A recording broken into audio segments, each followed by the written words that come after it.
It is my absolute honor and privilege to welcome you all on day 2 of GrainsWorld 2024. After the incredible session of day 1, filled with insightful discussions, meaningful networking, and groundbreaking ideas, we are excited to embark on another day of innovation, collaboration, and exploration in the dynamic world of grains and beyond. So, without further ado, let us continue the journey of knowledge and networking. Once again, welcome on day 2 of Brains World 2024. Let's begin the day of our first panel discussion of the day on global oil seeds and veg oils outlook, trends, and challenges. For that, I would like to call upon stage our session moderator, Mr. Deepak Parekh. Okay, she's a session moderator. Okay, so for that, I would like to call upon stage our session moderator, Ms. Bhavna Shah, Deputy CEO, NK Proteins.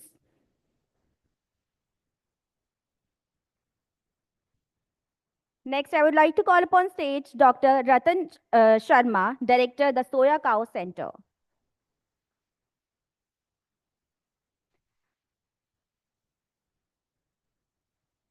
I would like to call upon stage Mr. R.K. Singhal, Editor, R.K. Singhal Live.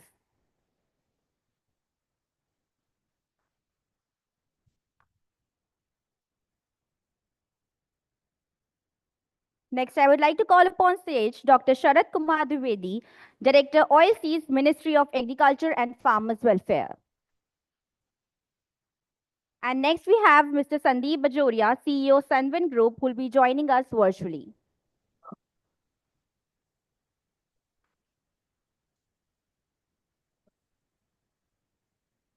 So with that, let's start our first session. Good morning, everyone. And thank you, Deepak, for this invitation, for this very focused event that you've planned. Well, it's a very important session because, you see, we are facing a lot of significant shifts in oilseed and oil sector. If you see in the last few, we've always said that our sector is VUCA prone, volatility, uncertainty, complexity, ambiguity. But that's history. Now it's VUCA on steroids.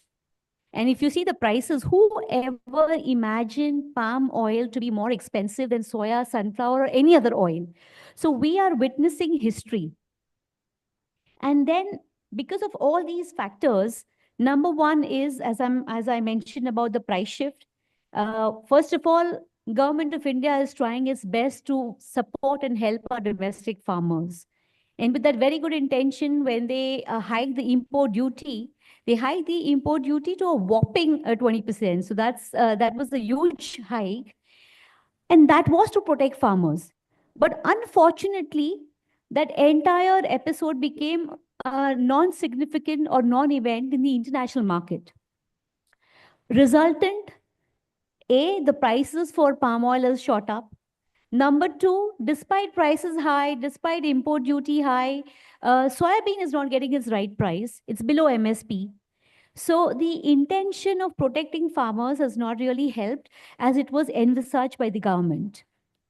And now with this high import duty and the exporting destinations export duty, what is happening is the refined products have become more effective or more competitive, and that is opening floodgates.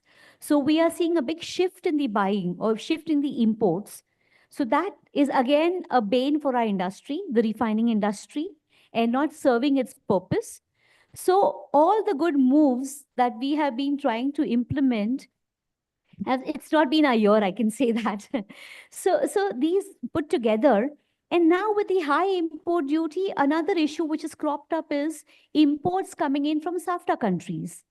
Because the moment our import duty in India is hiked, it becomes more competitive to import from the neighboring countries where we have treaties like Nepal, Bangladesh, Sri Lanka, and it's already happening humongously.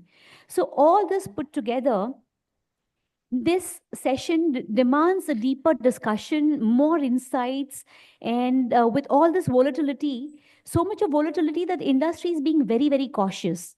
They are not in a position of stockpiling at this moment.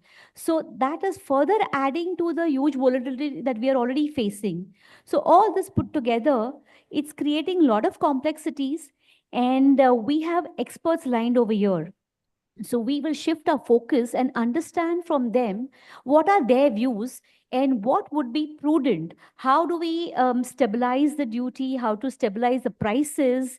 And then with all these mandates from Indonesia on biofuel, the weather and climate conditions in Malaysia, the heavy floods is all adding pressure.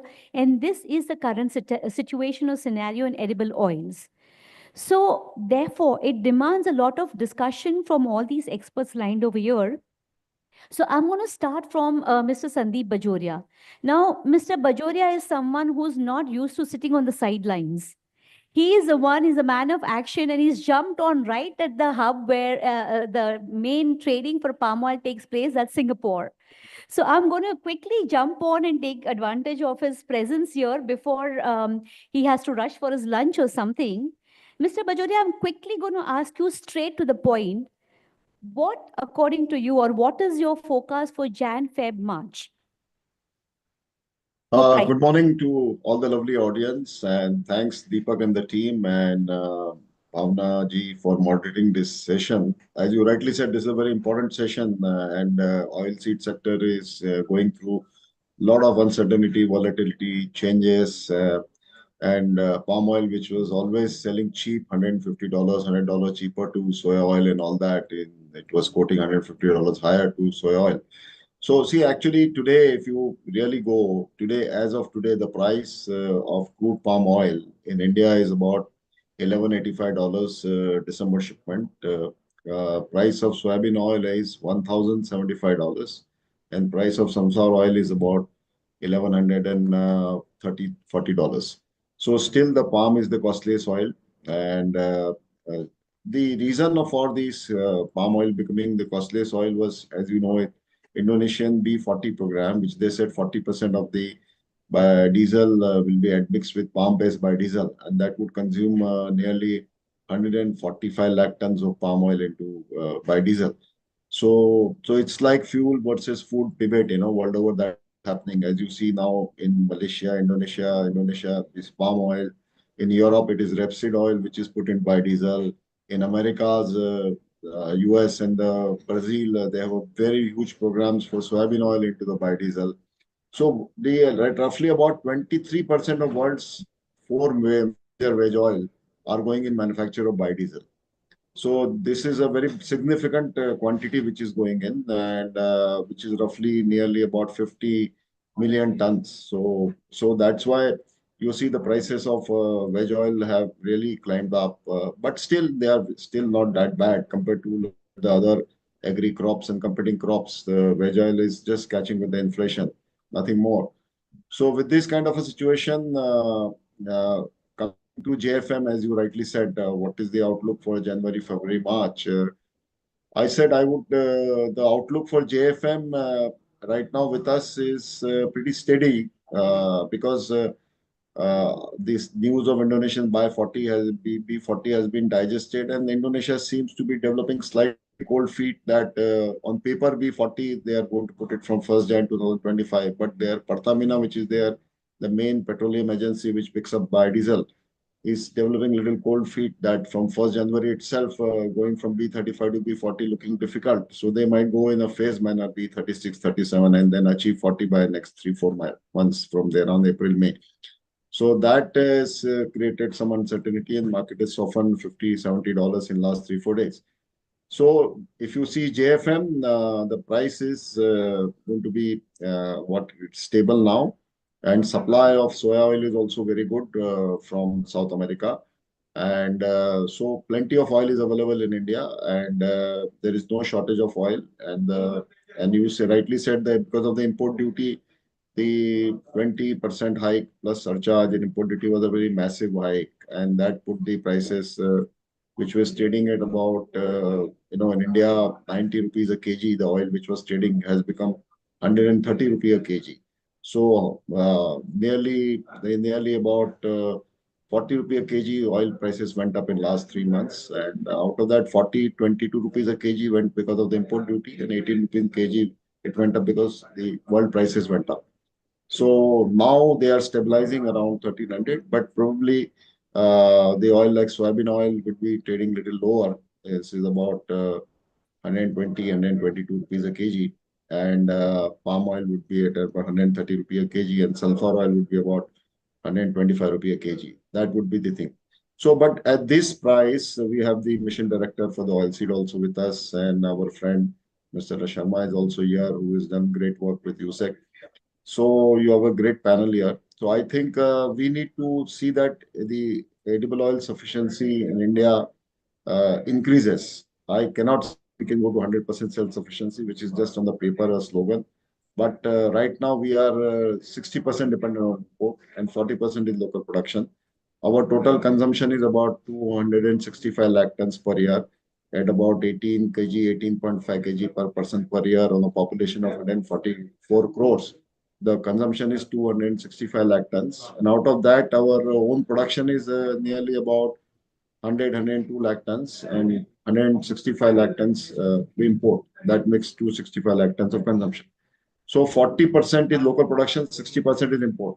So I believe if we really go for massive palm plantation, which we are planning in northeast and other south of the India, and we can produce in next 5 years, 7 years, 2 million tons or 2.5 million tons of palm oil, and we increase the production in the rapeseed and soybeans and peanut and all these and some sunflower, then what we can do is we can get at least a million ton of extra oil per year, and that is a additional demand growth every year. Like from 26 million ton today demand, in next 4 years it will be 30 million ton. So we can plan that 1 million ton extra which we need will be made from domestic sources only, and import will remain at 160, 165 lakh tons, and import will not grow. So the best scenario will be import to keep import checked at 160, 165 lakh tons and make local production grow from 100 lakh tons to 150 lakh tons, cater to the additional demand. So this is the metrics which we need to follow, and I think the other panelists also will throw light on this. And I would say oilseed sector is crushing and refining. There are two things, and we have port-based refining in India. We have massive refining capacity we have, and crushing is also we have a lot of crushing plants in India. But these two sectors are there. Crushing industry is in different economics, and refining industry has a different economics. Crushing industry is finding a little difficult to sell the oil meal because of this DDGS, which is made out of when you make a ethanol out of corn, the byproduct is DDGS, and the DDGS is competing, giving a very big competition to oil meals. So crush industry is under pressure because of this, and refining industry is like depends on the imported oil. So I believe these are two different industries, but it's a very interesting sector we are in. And total imports are about $17 billion, and total sector output is about $35 billion.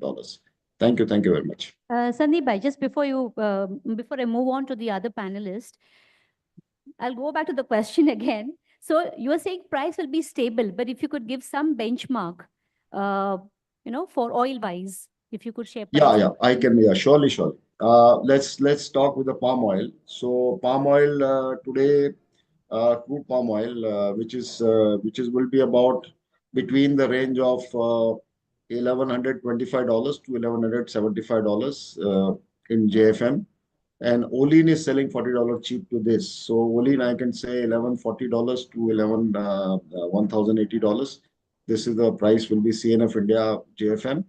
As far as soybean oil is concerned, I believe it will be between JFM means, there are 3 months and every month there is a slight inverse. So I would say if you really see January today price is about 1,075.80. So I think January soybean oil price will trade between 1,050 to 1,100. And Feb and March there is a $20 inverse. And same way, the January sunflower oil would trade around between $1,130 to $1,200. And Feb and March, there is no inverse. Rather, Feb and March, there is carry in sunflower oil. This is the only oil which has some carry of $5 for this. So this is what it I is. basically wanted to understand how much premium would palm command, if at all. So yes, I got a good, fair idea. And since we have Mr. Singhal over here, and he's been writing copiously, and he's also been carrying a huge data bank. So I'm going to ask you next, Mr. Singhal, what is your forecast or your price outlook? मेरा जो focus है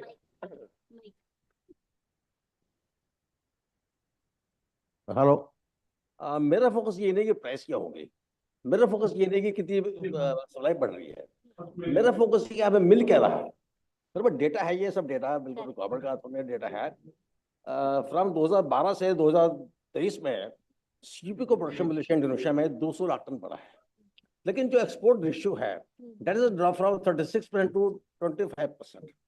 it means कि जो भी growth है that is not diverted to suppliers to user countries सारा material shift हो रहा है आपका बायोडीजल के अंदर तो डेफिनेटली अगर सीपीयू की प्रोडक्शन बढ़ती घटती भी है हमें नहीं मिलेगी और अगर पूरे साल भर में हमें 25% ही एक्सपोर्ट मिलता है पाम मिलता है तो वो से वर्ल्ड डिमांड पूरी नहीं होती है same is the case with soya तेल के अंदर भी जो एक्सपोर्ट रेशियो टू प्रोडक्शन है अमेरिका यूएसए ब्राजील अर्जेंटीना का दैट इज जस्ट 25%. तो I mean to say supply growth हो रही है लेकिन हमें मिल क्या रहा है और व्हाट आई फोरसी कि सोया प्रीमियम पाम का प्रीमियम सोया से ऊपर ही बना रहेगा केएलसी बेंचमार्क आप पूछते हैं I feel KLC has become irrelevant to our industry KLC घटेगी बढ़ेगी हमें अंतर नहीं पड़ता जब तक 100 और 10 रुपए किलो का फर्क रहेगा सोया तेल पाम का हमारे पाम का कोई रेलेवेंट नहीं है इसलिए इंपॉर्टेंट ये नहीं है कि केएलसी क्या है इंपॉर्टेंट ये है कि अच्छा सेकंड बात लास्ट क्वेश्चन हमें पाम बिकेगा नहीं सोया मिलेगा नहीं तो अगले साल में कम से कम I foresee at least 20 lakh tonne drop in CPO तो big shortage for India how to meet it I can't say. Yes, we'll discuss that. But before I move on, Mr. Bajoria, may I request you if you could share about mustard also?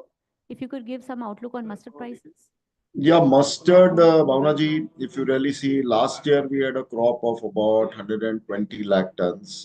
But this year, because of hot and dry climate, I believe the crop is going to be 110 lakh tons. It's going to be 10 lakh tons lower than last year. But carry forward is going to be higher by about 8-10 lakhs than the previous year. So I think total supply of mustard seed will remain at 120 lakh tons. But the crop this year looks lower by 10 lakh tons, no doubt about it. Thank you so much. Dr. Sharma, I'm sure even your figures are out by now. So if you could share the price outlook for JFM, that will help our audience from different perspectives, from Singapore, the local, and your perspective will be helpful. Yeah, actually, I'm not so good in these things, but seeing the present scenario, see, the today price for this soya meal at CBOT is $285. And so for soya meal, so what I foresee, like lot of crushing happening and lot of soybeans coming in the market, surplus surprise there. So there will be a decrease around 7% of price decrease in soybean meal, and almost the same about 7 to 8% on the soybean side in coming months, January, February, and March. So there will be a decline in the price. So Mr. Singhal is more better competent to translate that into terms of real dollars and local currency, but Sure. but the price will decline little bit. Yeah. Thank you. So with all this, we are boiling down to the same problem that our domestic production has not been able to keep pace with the rising demand. And therefore, it's leading to overarching dependence on imports and vagaries of weather, export policies of destinations, etc. So all put together, which is causing huge volatility and risk to the market. So we have our experts from Government of India. He has been steering the domestic oil palm mission, as well as the mission for edible oils and oilseeds mission. Now, the oil palm mission is the one which is with huge focus on oil palm cultivation within the country. So before we go on to other import and pricing related subject, let us try to understand what is the development, what is the current status, and what are the initiatives taken by Government of India as far as reducing our dependence on imports for edible oils is concerned. Dr. Sharma, please. Thank you, Bhavna. As one panelist joined online already highlighted that we are highly dependent on the import. That is around, at present, if we see, that is around 57%.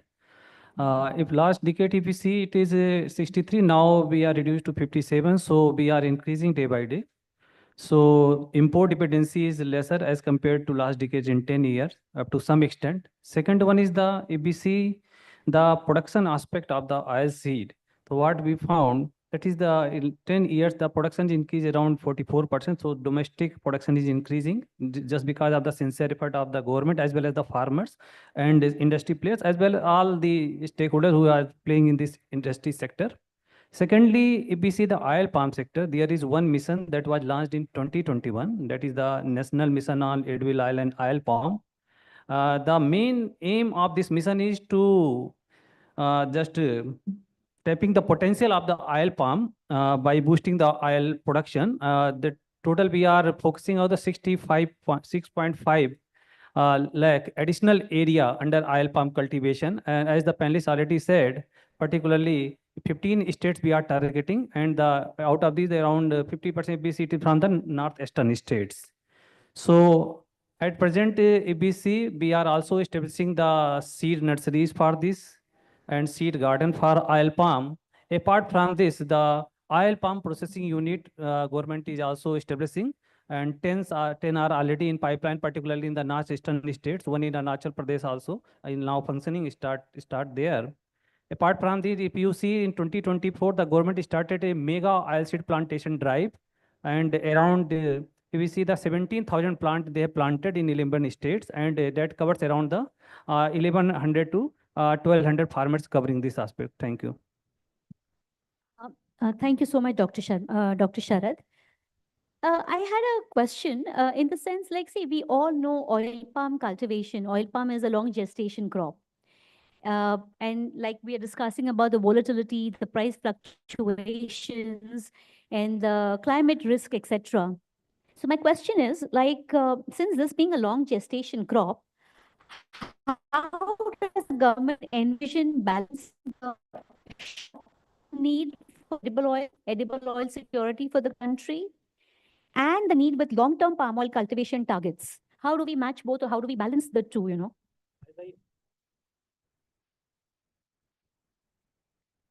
Fine.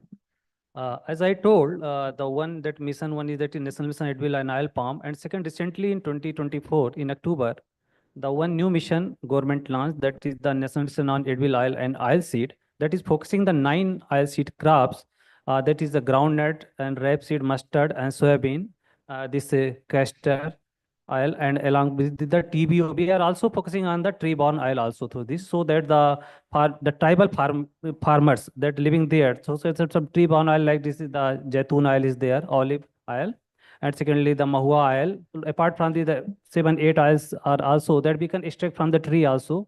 So through this mission, we are making the 600 clusters across the country, through the help of these value chain partners, and these value chain partners may be the FPOs, or maybe some private sector players, agencies also. Apart from this, some cooperatives also, they can also take part as a value chain partners. And we are targeting around the 10 lakh hectare area annually to boost the production. So it is a 7-year mission from this 2024 to 31, 32. So it will target around the 70 lakh hectare area additionally that we are in target to this assistance. Apart from this rice fallow area, as we all know, there is a huge potential in the rice fallow area. So in that area, we are also focusing around the 40 lakh hectare additional area for this the cultivation of the oil seed. But it will help in to boost the domestic oil seed production. Thank you. Thank you. So, but also, like I said, it's a long gestation crop. Yeah.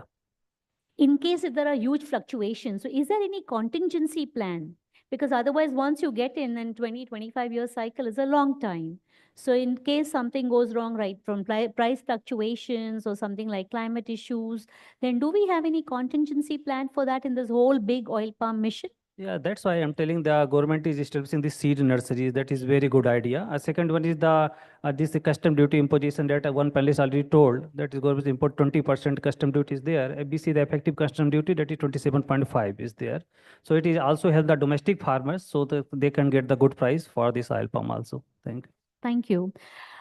We also have Mr. Marcos from Team Brazil over here. So before I close the subject on prices, maybe, I would like to have your views on what does Brazil have to say about the soya oil and the vision.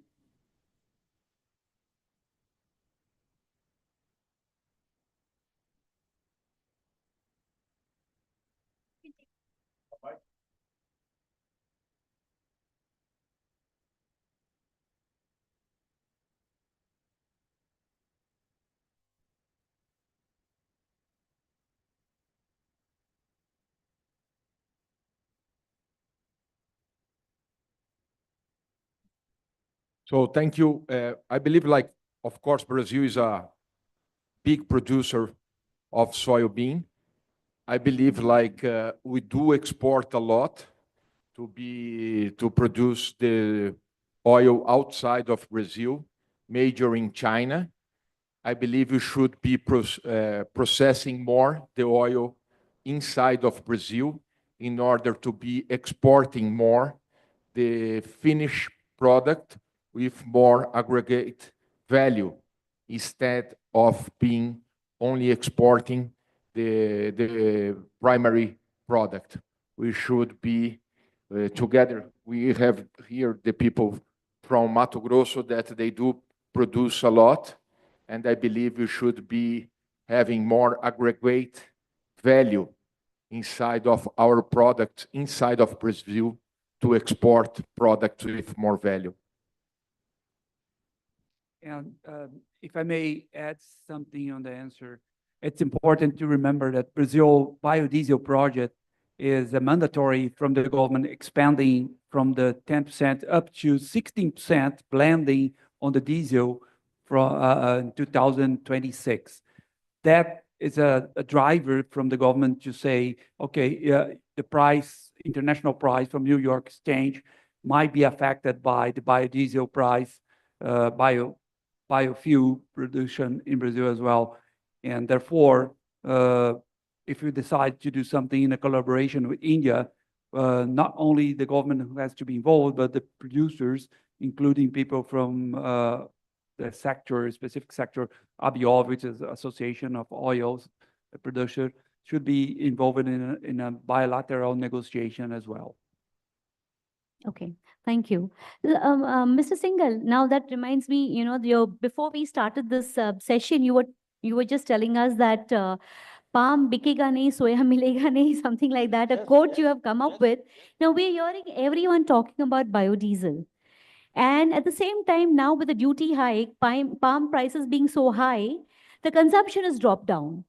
So what is your take on this? I mean, the situation when every country's focus is on biodiesel mandates, are we getting into food versus fuel discussion?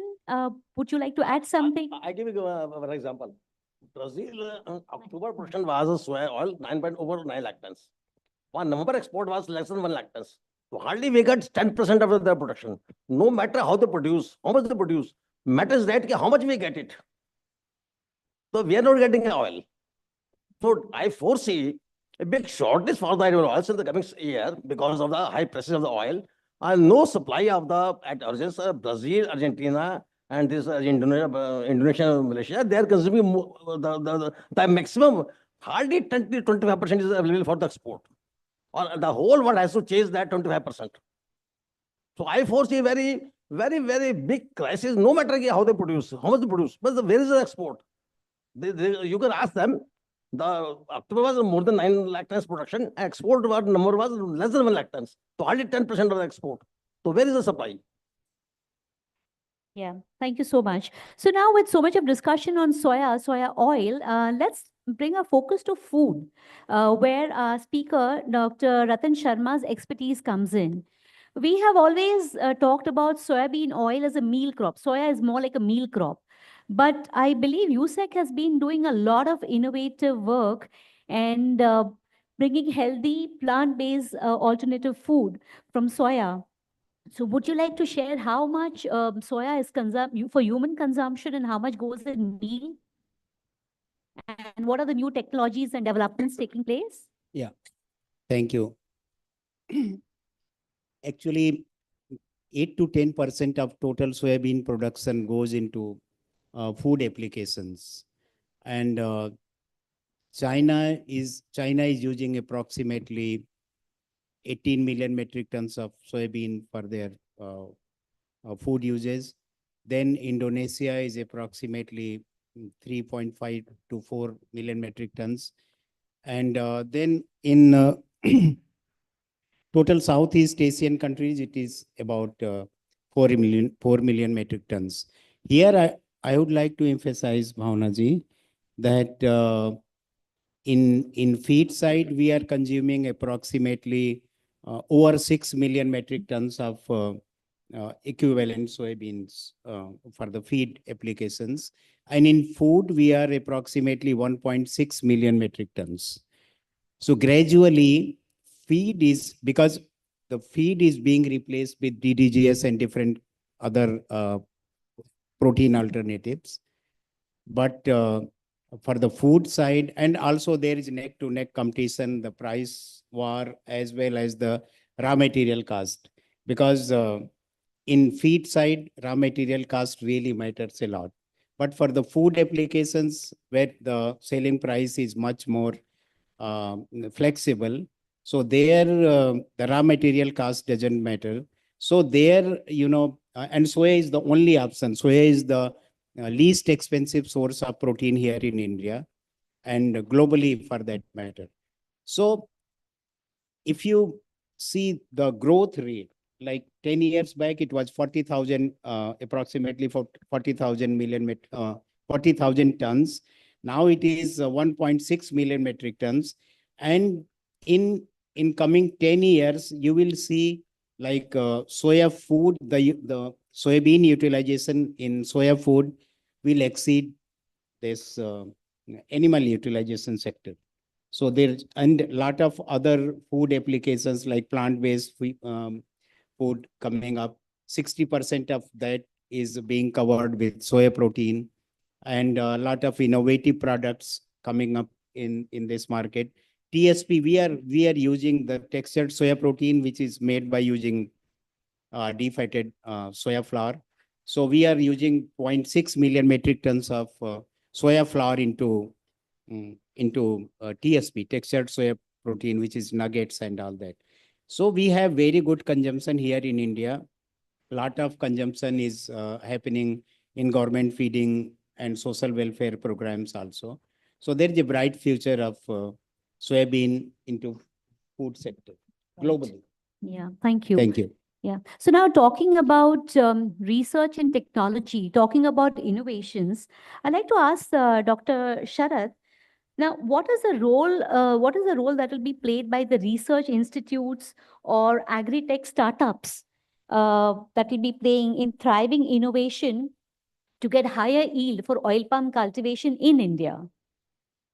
Thank you, Bhavna, for this question. Actually, not only oil palm, even in oil seed also, the lot of new research is going on, and the government of India is also regularly supporting through R&D programs to the research institutions so that they come up with the new climate resilient, high yielding and abiotic stress resistance varieties of oil seed also, and disease pest resistant varieties of also. And in our program, we are also focusing on the varieties which are released in last 5 years only. They should be the high yielding, so that the productivity that we are stagnant around the 1200 1300 kg per hectare, it will increase up to the 22 to 2200 hectare per hectare. Likewise in oilseed. So in every crop, the R&D based product within ICR, there is one institution on oil palm research, so we are providing the support to them. There are different R&D projects we are showing them. And likewise in Indian Institute of Oil Research in Hyderabad, we are providing them to support for the R&D research so that they come up with some good technology,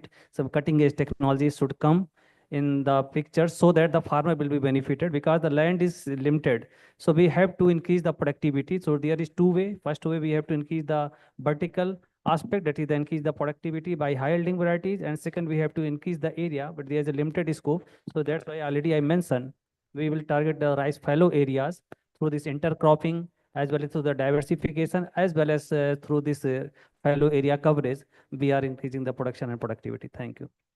Dr. Sharad has to leave for a meeting at 11:30 sharp. So before he leaves, I would like to ask him one or two more questions because he has an urgent meeting at the Government of India's office. So, Dr. Sharad, now, we have embarked on this oil palm mission.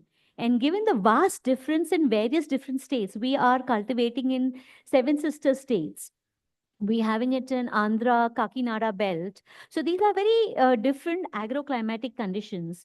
So are there different schemes rolled out or different kind of programs by the states to ensure that we get the maximum output? Is there something different between the states giving compared to what the national policy is also rolled out? National policy is same for them, but for agro, as per their agroclimatic requirement, they can take this whatever the input requirement they are taking, what is the planting system and what are the thing they can take accordingly. Likewise, the state, every state have their specific agroclimatic zones, so they accordingly they have the farmer can practice this cultivation of this oil palm. Likewise, the fresh fruit bunches harvest, this is also very important. What is the price for that? It is also Government of India is one of the focus so that they can get the good price for this. Thank you. Also, now we repeatedly keep talking about the price fluctuations and volatility. Yeah. So, keeping that in mind, will we down the line come up with something like a stabilization fund for oil palm cultivation or something like crop insurance for oil palm cultivation? I can't comment on this aspect because I don't have much idea about this. Through this mission, we can tell that we are providing the assistance to the farmers so that they can get the good price for that. Thank you. And last question, whenever it's oil palm, we always keep talking and hearing about the environmental and sustainability issues. Very clearly in India, we do not have issues like orangutan and we are not going into deforested land, etc. But how do we cover the sustainability angle from Indian oil palm mission side? Sustainability aspect. Environment, yeah. Okay. So, no, can you repeat the question? I can understand better. Whenever it's oil palm cultivation, the Far East countries like Indonesia and Malaysia get a lot of flack for clearing forest land and disturbing the ecological balance. Now we are late boomers, so of course we've taken all the precautions what they have made mistake. We are not clearing any new land. We are going into already cultivated land, etc. So what does India stand about sustainability for oil palm cultivation? For the sustainability aspect, as you already mentioned, we are not clearing the forest and all these things so that we will develop the new area. The existing land, we are planting the things. And for this long-term goal, as I already told you, the first phase of the mission is 26, and the second phase of mission will go up to the around, I think, 2030. Through this, the seed garden aspect is also there, that I already mentioned, and this seed nursery aspect, so that the plant will come on time in 3 or 4 years that you are telling gestation period. After that, it will go to the field and the farmer will be benefited for that. Thank you. Thank you so much. I know you have a meeting in the government today. So thank you for your time. And I will tell the organizers, Ms. Ayati, etc., to meet him and take care of the formalities. Thank you so much for your time. And we'll continue with our other panelists right now. Before sir leaves, I would request Mr. Ashwini sir to please come on stage and present him a token of memento, please.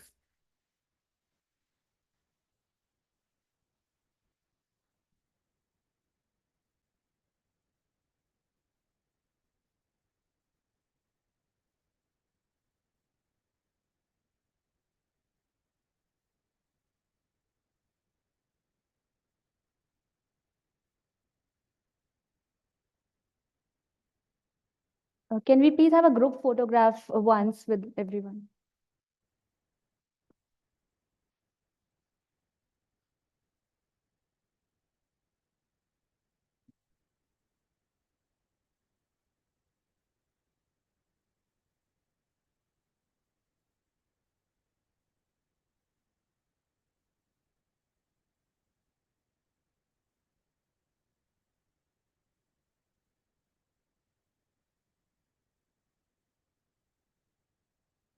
Thank you so much, sir, for your valuable time.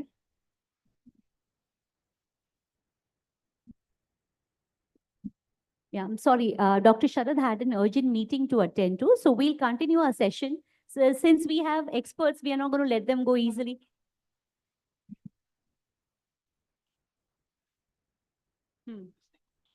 Mike.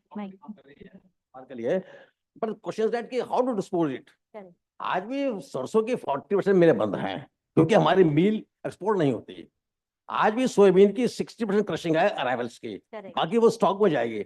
जब तक unless and until हम लोग मील का disposal तय नहीं करेंगे, how to we can make the crush, और पैदावार 100 लाख टन हो 20 लाख टन हो, डिलीजियस इतनी मार्केट किल कर रही है कि we can't export, we can't. तो क्वेश्चन इज दैट कि अनलेस एंड अनटिल की मील का डिस्पोजल डिसाइड नहीं होता, हमारी इंडस्ट्री काम नहीं कर सकती। I understand. देखिए हम IBPA से what we do is हम भी जो important burning issues होते हैं हम उसका एक अच्छा सा memorandum बना के मिनिस्ट्री को भेजते हैं. Since Dr. Sharad had to leave, my suggestion would be आप भी एक अच्छा सा document करके उनको share कीजिए, because this subject is not so easy. We need a lot of deep thinking on this, you know. So that is my suggestion to you. We could do that. You have a very valid point, but एक की बात करने से नहीं होगा. We'll need to sit and have a good discussion. A proper round table is required for that, you know. So that is my. But I feel it is an everlasting problem. Yeah. क्योंकि देखो आप everlasting problem की बात कर रहे हो. I'm telling you simple thing. Right now we all are saying that Malaysia's production has been stagnant. We are talking about Indonesia's biofuel mandate, but we knew this 10 years back. Don't we all know that palm has a 25-year-old cycle? This was the time it would be time for replanting. So therefore, we need a vision. We need strategy. We repeatedly keep saying that it's not like duty increase or duty decrease. It's a subject which needs a lot of strategy and a 20-year goal. Indonesia, we knew they were expanding their capacity. 10 years back, we were wondering what's happening, what will happen tomorrow, that tomorrow is happening now. So we really need to have a vision and we need to have a focus, because if you see in Malaysia, they also have an agriculture ministry. But in addition to that, they have a separate ministry for plantation, because this needs a lot of focus. This is a pillar for their economy. So I think we also need a little more focus on this subject. It's not like it happened overnight. This issue is not overnight. We knew Malaysia is not able to expand. We knew their plans would be needing replanting very soon. So all this was already there. 10 years back, what was everyone doing? You're from Gujarat. Gujarat में more than 40% GN mills are बंद. Cotton की shortage बनती जा रही है. वो भी मिलें बंद हैं. So where is the disposal? Correct. That is my company. We are facing that problem.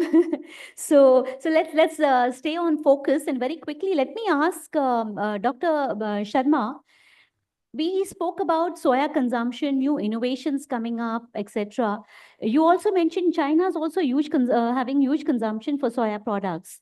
Approximately 80 million metric tons. And where do you see 18? And where do you see India's growth, you know, in food production? Because we are seeing a lot of change in our eating habits. Like today, we are seeing wheat. They're saying it's not the same gluten what it used to be years back. It's causing a lot of issues, you know. So similarly, we are seeing a lot of change in our diet, in our pattern. This session is not only about price outlook, it's about food and price outlook. So I'm focusing on his expertise, that what we could derive and learn from that. So Dr. Sharma, if you could say 5 years down the line, how do you see the protein movement, like soya protein intake in India? And what are the new innovations you will see in India? Yeah, actually also can you hear me? This mic is doing good.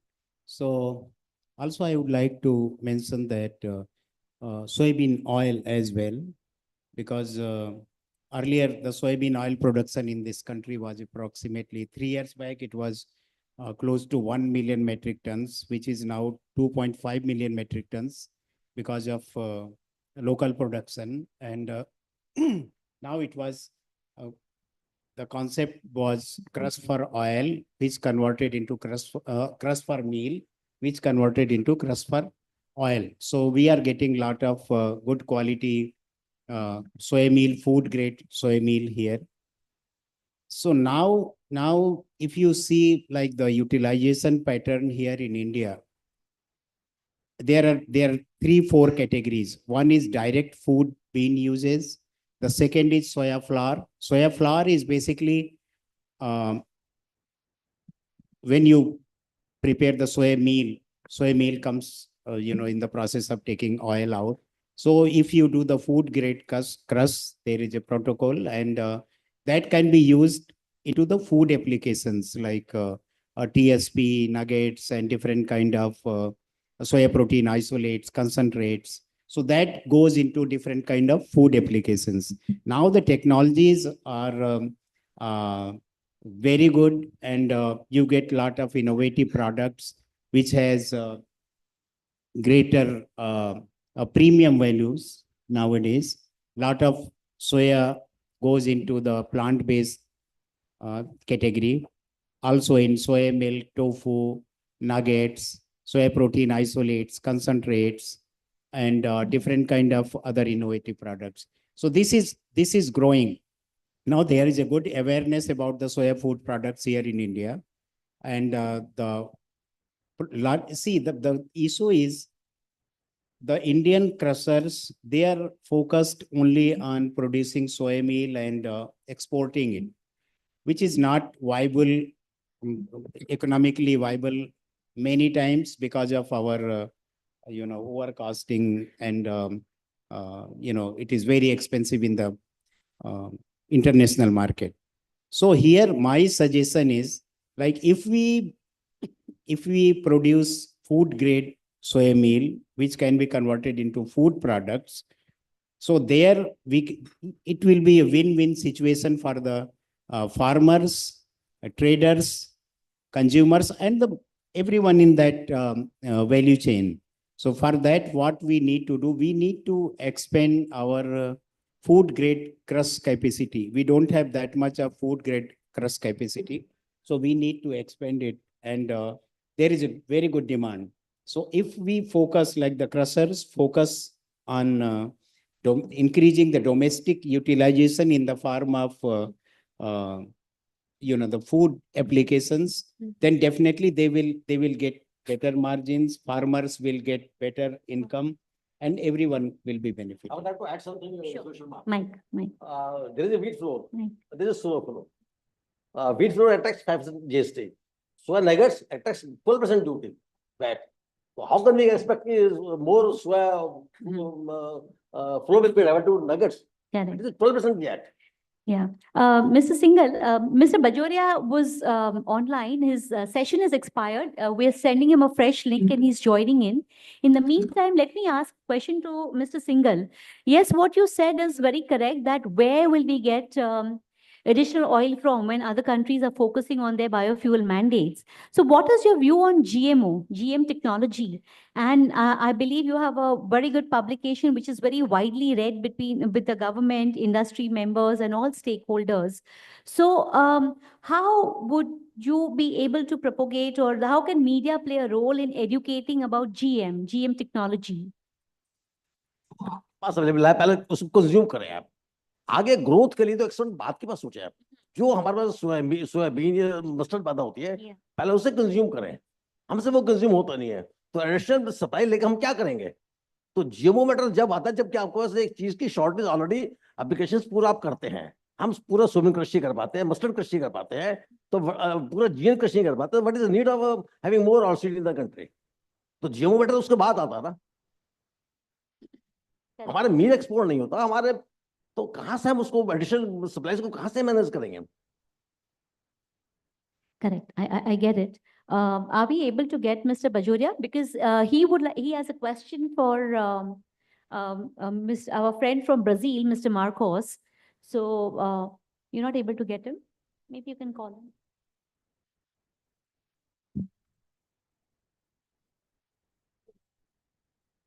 Okay, he's been dragged into a Z Media interview. So, okay, we'll open the floor. No, he's in an interview right now. So, fine. So we'll quickly we'll open the floor for questions for our two friends over here. Mr. Bajoria, unfortunately, is in another meeting, in an interview.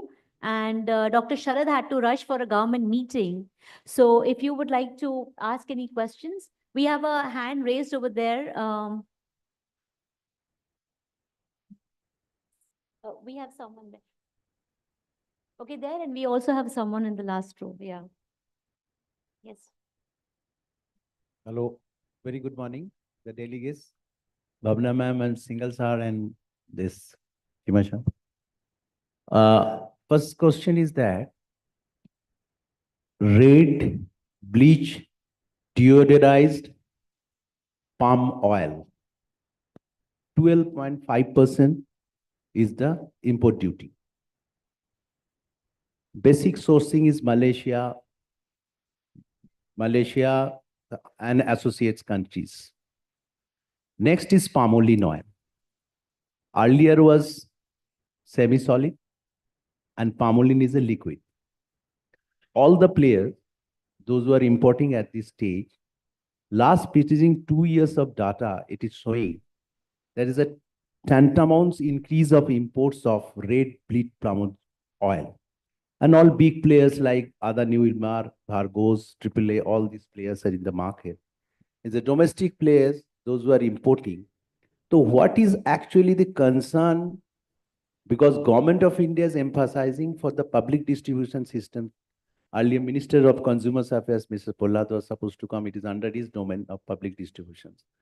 So what is the perspective of whether we'll go for continuous import to supplement the public distribution system for supply source of RBD, palm oil and refined, and to give, or any other proposals on having in the entire fraternity of the stakeholders of the oil industries, either Saraiwala, Ruchi Soya, or whatever may be from the sort tank refining and to distributions. So this is the question. So what is the basic roadmap to substantiate these entire country's supplementary solutions to public distribution or availability of edible oil? So that is the point. Yeah. Okay, before I pass it to our friends, I will quickly try to answer your question in two parts. Number one, there's a big rush in importing RBD olein instead of the earlier trend of CPO. That I mentioned initially in my opening remarks also, that we are seeing a shift movement from CPO to RBD olein. The reason is very simple. The exporting countries, their duty structure is such that which is promoting selling refined oils more. So that is one issue. And therefore, we are seeing refined products are cheaper than the raw material. And therefore, we are seeing influx of RBD olein in the country. Talking about PDS, see, PDS is a state subject. Once upon a time, it was a national, it was controlled from Delhi, but now it's a state subject. So states which come up to the center that we have a requirement for a vulnerable section of society, and the government does give them an allocation. Number two, the process is very open. There's a tender system. So whichever oil qualifies, most of the times it is palm oil, but we've seen at times there's soybean oil also. So the states decide what is the best for their population. Yes. Yeah, correct. Gujarat is also having, and so many states are having. Yeah, Tamil Nadu and so many you states. cannot tell that it is already centralized indent is there. No, it is not centralized. It is a state subject. The centralized indent has been given by the states to the central government. Right. So now it is the call of the entire roadmap of the entire stakeholder fraternity. Correct. Whether this palm oil, red palm oil should import in irrespective of the production capacity of Malaysia and or Indonesia or whatever the situation transfer. But lot of discussion. Correct. Now, whether it is a supplementary for sunflower. See, it is about tender system. So which sunflower somehow doesn't qualify for that. And I will also invite Mr. Singhal and Mr. Sharma to add to what I just said. The question, you got it? So important in Uttar Pradesh, they introduced soybean oil, refined soybean oil in public distribution system, but they stopped it after some time. I think that, I don't know for whatever reasons, but palmolene and all that is just a policy matter, and so government should take the decision on this. Thank you. सबसे पहले तो yes, Excuse me. India imports palm oil mainly from Indonesia, Malaysia, and Thailand. Besides price, and of course the distance from Brazil, what would be the biggest issue to import this product from Brazil? Sorry, just 1 minute. A speaker is trying to get in, but somehow, so it's okay. We'll drop him for now. Sorry. Yeah, I'm sorry. I missed your question. Yeah, the question would be is like India buys palm oil mainly from Indonesia, Malaysia, and Thailand. Besides price and the distance from Brazil, what would be the biggest challenge to export from Brazil to India the palm oil? Palm oil. Yeah, in fact, the situation is so dire that we are importing, we're importing from everywhere in the world. So why not Brazil? And very clearly right now, also the preference for Indian importers, it's not that we want oil from Malaysian origin or oil from Indonesian origin. They only get in touch with their brokers that we want X amount of palm oil and what's the price today. So it is not about, because I have been heading Malaysian Palm Oil Council for 20 years. And I had a big issue with the country that you choosing Indonesian oil over our oil. But they said, we do not have any preference. For us, the specifications matter. We have certain specs. Whoever is giving us the pricing and the specs, we are okay with it. So yes, I think there will be time when we have to buy from everywhere in the world. It's a huge market, and the situation is such that our friend here is already raising alarm that tomorrow, where will we get oil from? So yes, of course, why not? We're seeing a lot of limitation from Thailand actually. So we're open to new destinations. There was one gentleman in the last row. He was raising his hand. Hi. He has a question. Yeah. So my name is Akhil. I work in Canada High Commission, handling the agri-food file. So, जो Singhal ji अभी बोल रहे थे. Sorry, I joined late, so I was not part of the entire conversation. But what I like heard in the last few minutes on we not being able to use the crushed or the meal on mustard, and there was a mention of GM also. So North America typically shifted to canola oil because there is a limitation of use of mustard meal when it comes to, say, poultry, for example. So there is a limitation as in the percentage what you can add in the finished feed when it comes to mustard. That's why they kind of shifted to canola being GM, because they wanted to add more mustard meal, which was grown in Canada. So similarly, we saw that India was proceeding on those lines, but I think the problem which you mentioned that crushers or meal manufacturers use नहीं कर पा रहे हैं अपना meal जो already है available. I think you should also look at from a lens that mustard ke saath there is a limitation because of glucosinolate concentration.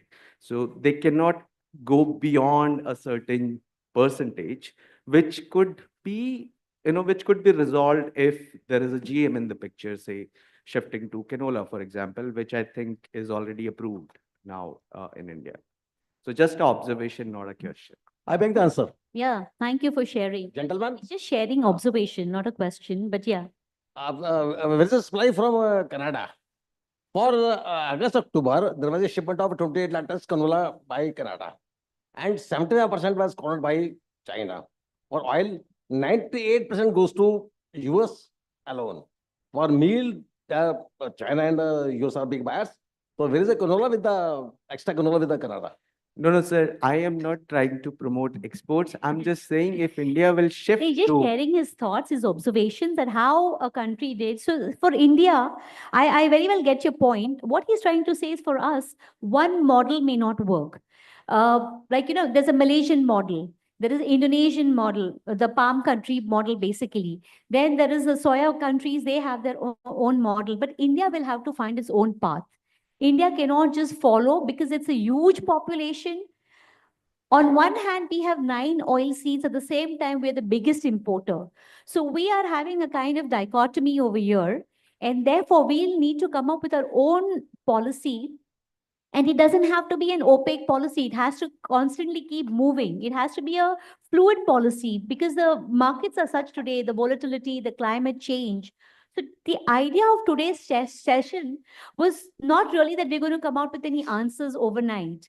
It's to encourage deep thinking, to have strategic thinking and vision accordingly, and help us come up with better policy frameworks, to come up with better situation. Like, our friend here is so worried about what is going to happen tomorrow. So it's about market dynamics, sustainability, climate change. That is what we are trying to bring our focus to. And thank you for the wonderful panelists. And thank you to Mr. Bajoria, who could not join in right now. Okay, one last question, and we are done with the session.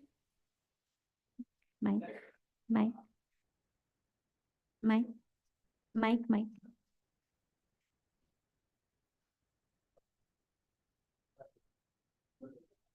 We'll continue offline. So the idea was to encourage deep thinking, discussion, strategic. Yeah, we have a lot of discussion with him. We're going to take his number. Yeah, session ke baat karte. We'll continue. We are here throughout the day. So we'll continue our discussions off the panel. Thank you so much for the wonderful panelists, wonderful audience, and very participative audience with their questions. Thank you. Dr. Sharad. Well, thank you so much to our esteemed panelists for this enriching and thought-provoking discussion. Now I would request Mr. Deepak Parekh to come on stage and present a token of memento to our panelists.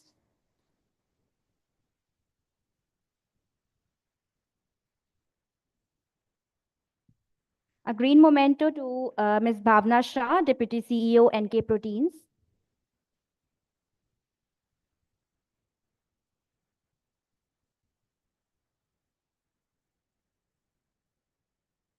A green token of memento to Dr. Ratan Sharma, Director, the Soya Cow Center.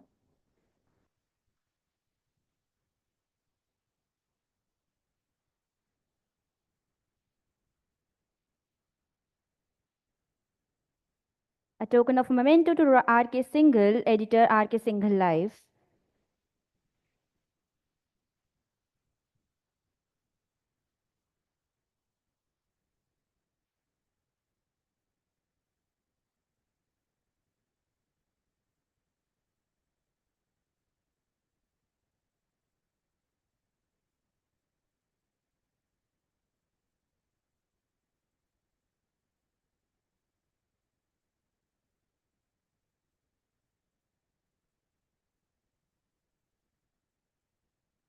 Let's take a moment to give a big round of applause to our panelists for their time and contribution.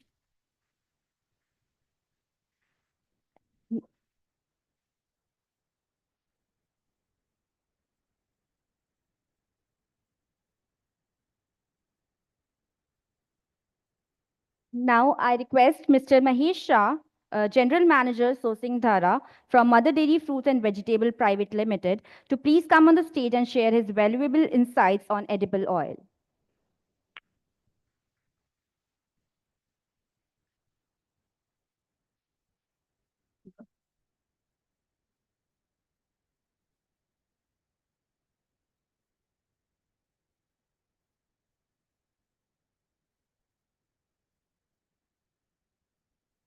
Hello everyone.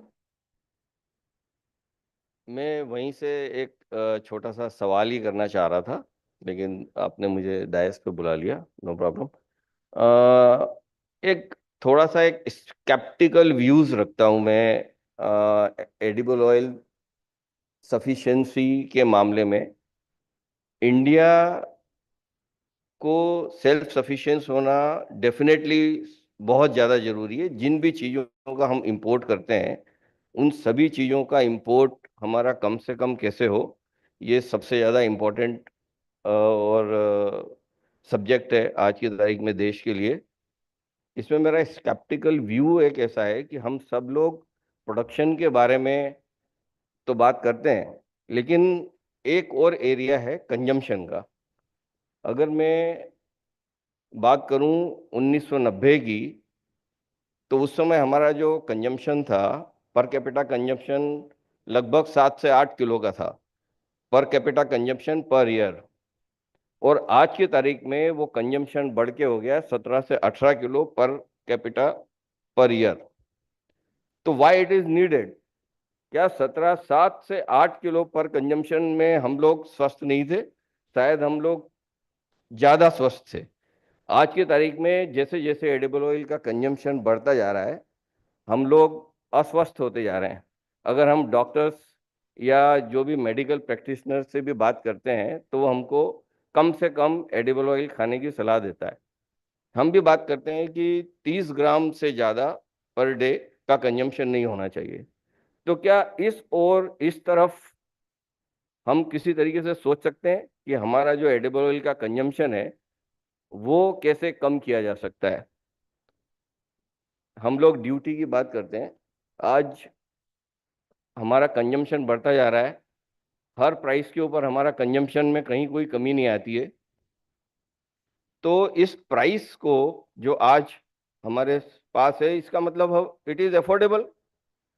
कुछ affordable है, कुछ नहीं है। Consumption को भी curtail करना का कोई अगर प्लान या कोई नॉलेज शेयरिंग या इस बारे में भी अगर हम लोग काम करें तो वो भी शायद हमारी सेल्फ सफिशिएंसी को सपोर्ट करेगा। दूसरा, पाम ऑयल सबसे बड़ा, आज की तारीख में पाम ऑयल ग्रोइंग एक सबसे बड़ा फैक्टर है जो हम इट्स लाइक ये उसी ज़मीन पे हम लोग पैदा कर सकते हैं जहाँ पे कि आज की तारीख में कोई क्रॉप नहीं हो रही है। ये एक इस तरीके का प्रोडक्शन है कि जैसे कि सोलर पावर, हमारे पास आज की तारीख में कोई कंजम्पशन नहीं है, लेकिन जिस तरीके से सोलर पावर आज हम नेचर से फ्री ऑफ कॉस्ट हमको मिलती है और उसकी पूरी वैल्यू हम लोग यहाँ पर ले पाते हैं, उसी तरीके से पाम ऑयल का प्रोडक्शन हम उस ज़मीन से ले सकते हैं जहाँ से कि आज की तारीख में कोई क्रॉप वहाँ पर नहीं हो रही है। और पाम ऑयल का प्रोडक्शन जितना भी हम आज पैदा करते हैं वो 100% हमारे देश के लिए एक एसेट या वैल्यू क्रिएट करता है। तो ज़्यादा से ज़्यादा पाम ऑयल के प्रोडक्शन के लिए हम जितना भी फार्मर को सपोर्ट कर सकते हैं उतना सपोर्ट करना चाहिए। उनको बहुत अच्छा प्राइस मिलना चाहिए। किसी भी तरीके की सब्सिडीज़ या प्रोडक्शन एरिया में गवर्नमेंट को दे सकती है वो देना चाहिए, जिससे कि हम पाम ऑयल के प्रोडक्शन को ज़्यादा से ज़्यादा बढ़ा सकें। Thank you.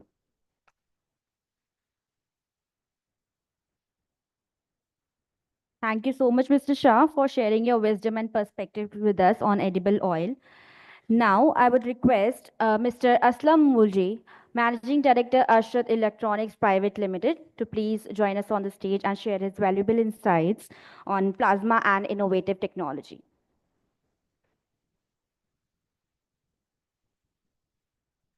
Yeah. Good morning, friends. And thank you, GrainsWorld and ICFA and Bakshi sir to give me this opportunity. So basically, as you are aware that between 6 to 10% of food grains is wasted because of pest in India and approximately 10 to 20% globally. So we have a solution known as plasma. Now, what is plasma? Plasma is basically high voltage generated in a zone, and we pass the seeds and grains through this zone where the treatment, surface treatment on the seeds take place.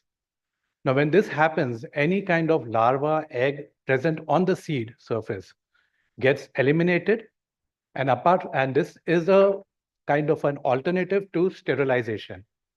It's a different, it's an alternative, and it's a chemical-free and eco-friendly. There is no residual of any chemicals, and it is a very safe system which can be incorporated. And it's a lot of research is being taken place in India, in China, in Turkey, in US, and we see that this particular technology will definitely be the future and is going to come in India very soon.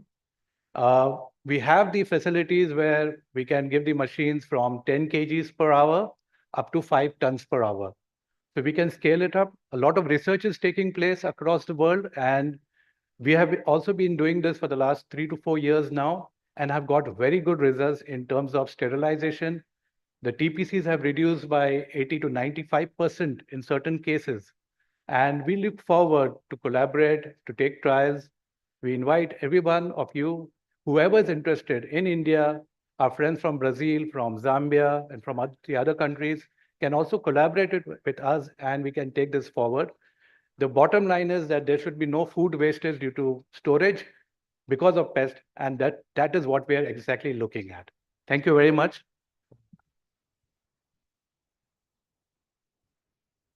Thank you so much, Mr. Molji, for your valuable insights. Our esteemed guest, that concludes our session for now. It's time for a short networking tea break. We'll resume with the next session in 15 minutes, so kindly be back on time for an amazing sessions ahead. Thank you.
Thank you, sir.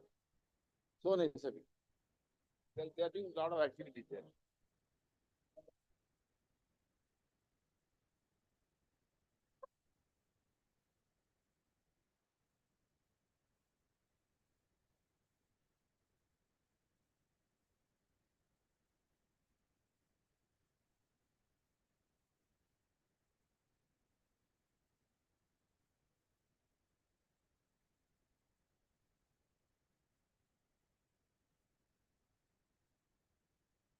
I request everyone to please join us back in the room.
I request everyone to please join us back in the room. We'll be starting the session soon.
हाँ ठीक है ठीक है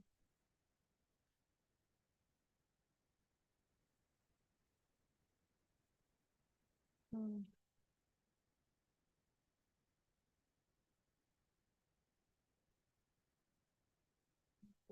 ठीक है फिर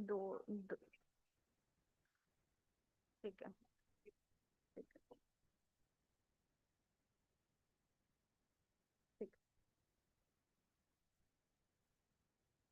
दीपक file कर दिया सेशन मॉडरेटर वही है ना तो वो हाँ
Welcome back, everyone. I hope you had a refreshing tea break. It's now time to dive into our next session, a panel discussion on food processing and logistics, which promises to be as insightful as and engaging. Let's settle down and get started. So, for that, I would now request our session moderator, Mr. Deepak Parekh, to please join us on the stage. And with that, I would like to request Mr. Anand Chandra, our panelist, co-founder and executive director, Arya, to please join us on the stage.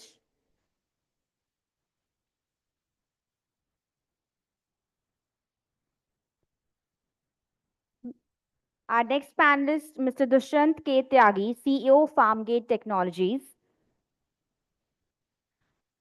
Mr. Sanjay Gupta, MD and CEO, NCML. Mr. Santosh Kumar Sahu, CEO and co-founder, Go Green Warehouses. Mr. Saurabh Khanna, MD and CEO, NERL. And Mr. Aslam Mulji, Managing Director, Arshad Electronics Private Limited.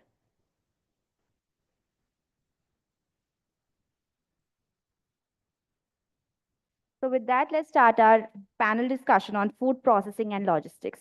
Over to you, Mr. Deepak Parekh, sir. Thank you. Thanks a lot. कल तक मेरे को chair भी दे रहे थे, आज इन्होंने सोचा कि he's the organizer, तब चेयर भी मत दो इसको. So yesterday whole day actually I was speaking. At least I was sitting. Dushyant ji were there, right? So while sitting I was speaking. Now they want actually me to display also I can stand and speak as well. अभी तक I think नहीं humor समझ में नहीं आया. अभी तक chair लग जानी चाहिए थी, लेकिन it's fine, right? So can you please, ma'am, or someone arrange a chair for me, right? So I would start with thanks a lot for joining this. I'll say that very interesting discussion, and we are having stalwart on the industry. I would say that whole of the logistic and post-logistic, financing of logistic, all guys are there, and we would be having a very interesting discussion. I would start with you, Dushyant ji, right? So Dushyant ji ka, all know who Dushyant ji is. But if somebody has done more work on the market side of commodity than the government, is Dushyant ji. E-Naam ka pura credit Dushyant ji ke jata hai. So round of applause to Mr. Dushyant, right? And I'll tell you why I'm saying that, because I understand the government. I work very closely with the government. Agriculture is state subject. Center dictate deta hai, lekin grassroots ke upar execution has to be from the state government. Making state government understand E-Naam, getting the agreements, the contract, and all that activity is humongous work. And he has पूरी अपनी जिंदगी उसमें खपाई है, right? So thanks a lot, sir, for doing it, because I think E-Naam is जो हम बात करते हैं, we call Aadhaar, Jan Dhan account. So digital market, I would say digital private infrastructure, government has done very well. Government of India, in fact, you'll be surprised. आप Europe में भी जाएंगे, to do what we do, QR code scan किया, पैसा भेज दिया, वहां पे भी available नहीं है. So we have done tremendously well when we talk about digital public infrastructure. Agriculture के अंदर E-Naam is that one successful case. So a lot of people ask me, you talk about agriculture digitization, उसके अंदर आपको success case कहाँ पे है? Success case ही नहीं है. मैं सर E-Naam देख लीजिए. And he's I'll say that Bhishma Pita for that. So Dushyant ji, we would like to understand from you, right, how technology digitization can ensure that logistic value chain, right, in India with all the complexity can be taken care of. So thank you, Deepak, for this invitation and being here and in the company of, the accomplished panel. And, I'm coming from input background. So for long, I worked in input side, then almost 10 years in retail. And last 10 years is all about digitization. So if I could correctly, like I understood your question. So I mean, you need some starting point for anything. And the problem with which our agriculture was grappling 10 years back was, disconnection. It was highly fragmented, right? There was information asymmetry. And farmers basically were suffering more on the market side. This was a general perception, and this is a general perception even today, and it's a reality also. So create that connected layer. To create a connected layer, market could have been the best place to start with for a typical input company, or for anyone who really want to contribute and level those anomalies in that the marketplace. So at Enam, we started around 2011 because my current employer, they were into agriculture, Nagarjuna, in and out. We were mostly into the nutrition side, protection side, water management, everywhere. But what we realized, till the time you address farmer views or industries views towards the market side, nothing is going to work. So yesterday we had great discussions, great insights, and I'm new to this, grain trade comparatively. I have done fertilizer trade for long, but grain is a new thing for me, especially the trading side, hardcore trading side, export, import, this stuff. So see, what could percolate at the end of discussion is productivity. Well, if you don't improve productivity, the whole game is out of your hands. But unfortunately, productivity is driven by market. If farmers doesn't get their right price to their produce, so they are not interested in investing in their inputs. And if you don't use right kind of input practices, where will be the improvement in productivity? So that's why we did India's first Mandi ERP in Punjab, 52 markets in 2011.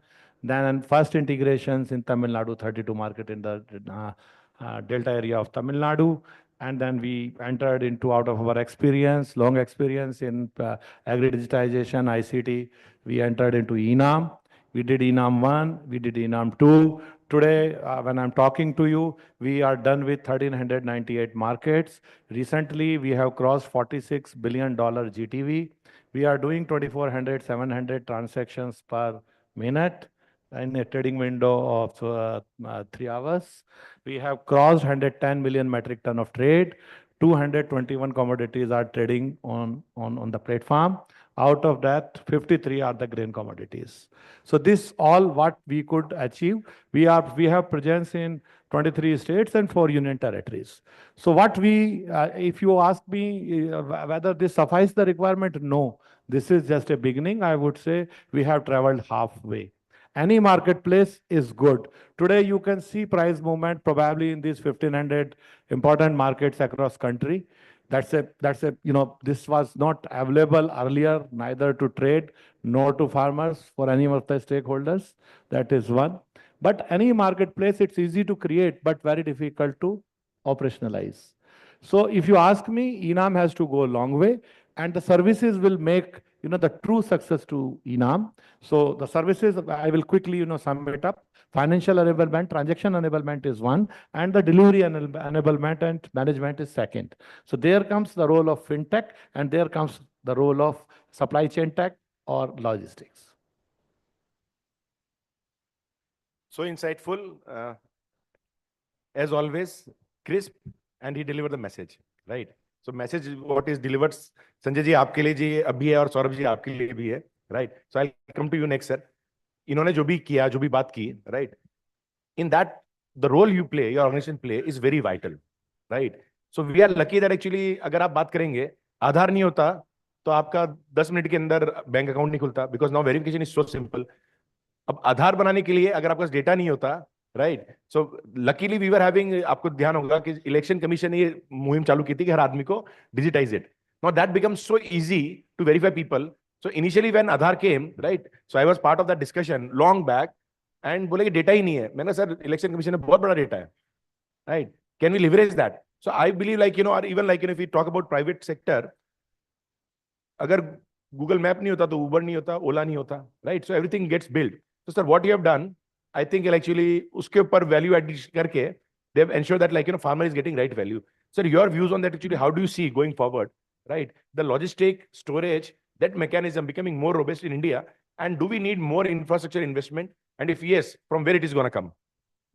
So, Deepak, thank you very much for having me here. First of all, I'll start with the last part of your question, which is very relevant to what we do.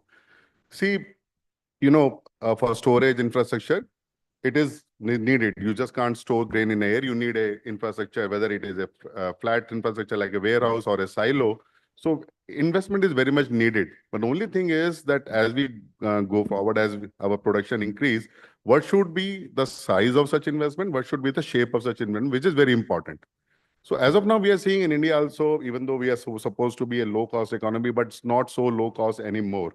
So efficiencies of scale, efficiencies of size will have to come and play a very important role. Unfortunately, as of now, most of our policies, while they are aimed with the right intention to create a better infrastructure, this scale and size thing is underplayed. So what my fear is that going forward, a lot of money, good money will be spent in creating infrastructure. And unfortunately, a lot of that infrastructure may be deemed unusable because of the size or operational efficiency limitations. So that's the worry. Another problem sometimes I feel is that if you look at total infrastructure which have been created, a large part of it has come from the government side. You have State Warehousing Corporation, CWCs, FCI, they have created, but private participation is also very, very high. And this creating an infrastructure is one thing, managing that infrastructure is a totally different game. So we, Anand and Santosh, we are all specializing maintaining this infrastructure. So we also have to be enabled to ensure that infrastructure created can be used by us in a more productive way. So that remains a challenge. So if you look at AIF fund, which is a very good initiative in creating infrastructure, but somehow private sector participation in that is limited because of size of scale. You have 2 crore rupees investment, and given the cost of construction today, it's very difficult to build anything in 2 crores. So these are the challenges. Of course, now if we look, I'm new to this industry, but and NCML fortunately is a pioneer, one of the oldest company in this infrastructure. So I have the benefit of the hindsight or the legacy, the processes or the procedures what we have for onboarding a client and enabling somebody to be able to take services. Thanks to the digital network which exists in the country, the digital infrastructure which exists in the country, it has become very, very easy. See, earlier for creating a customer, onboarding a farmer was a very, very tough job, a lot of paperwork. But thanks to the digitization as with Aadhaar and so many other initiatives, it has become very, very easy and affordable for everybody. Hopefully, as we move forward, government will also awaken to this need that we need to have professionally managed warehousing solutions or systems. And for that to happen, an enabling environment for that also will be created. So I would stop here. No, very interesting take, sir. And see, AIF के अंदर उसको 5 करोड़ तक की ले जाने की बात चल रही है, and I'm trying to drive that because मैंने कहा 2 करोड़ के अंदर कुछ नहीं होता है, right? So, and when you talk about infrastructure, sir अभी है ना सरकार से इतना ही मांगो कि सर दे सके, नहीं तो सर वो हमको क्या है वो disheartened. No, sir. I'll give you not minute. I'll give you 5 minutes, right? Because आपके views है ना, right? See, the best part about Mr. Chandra, right? He's a good friend. Is that he doesn't mince his word. Generally, private sector के अंदर क्या होता है कि जब स्टेज पे आते हैं तो लोग ये सोचते हैं यार सरकार क्या सोचेगी, ये क्या सोचेगी, ये भाई साहब बिल्कुल नहीं डरते मेरे जैसे, right? So I love always engaging and interacting with him.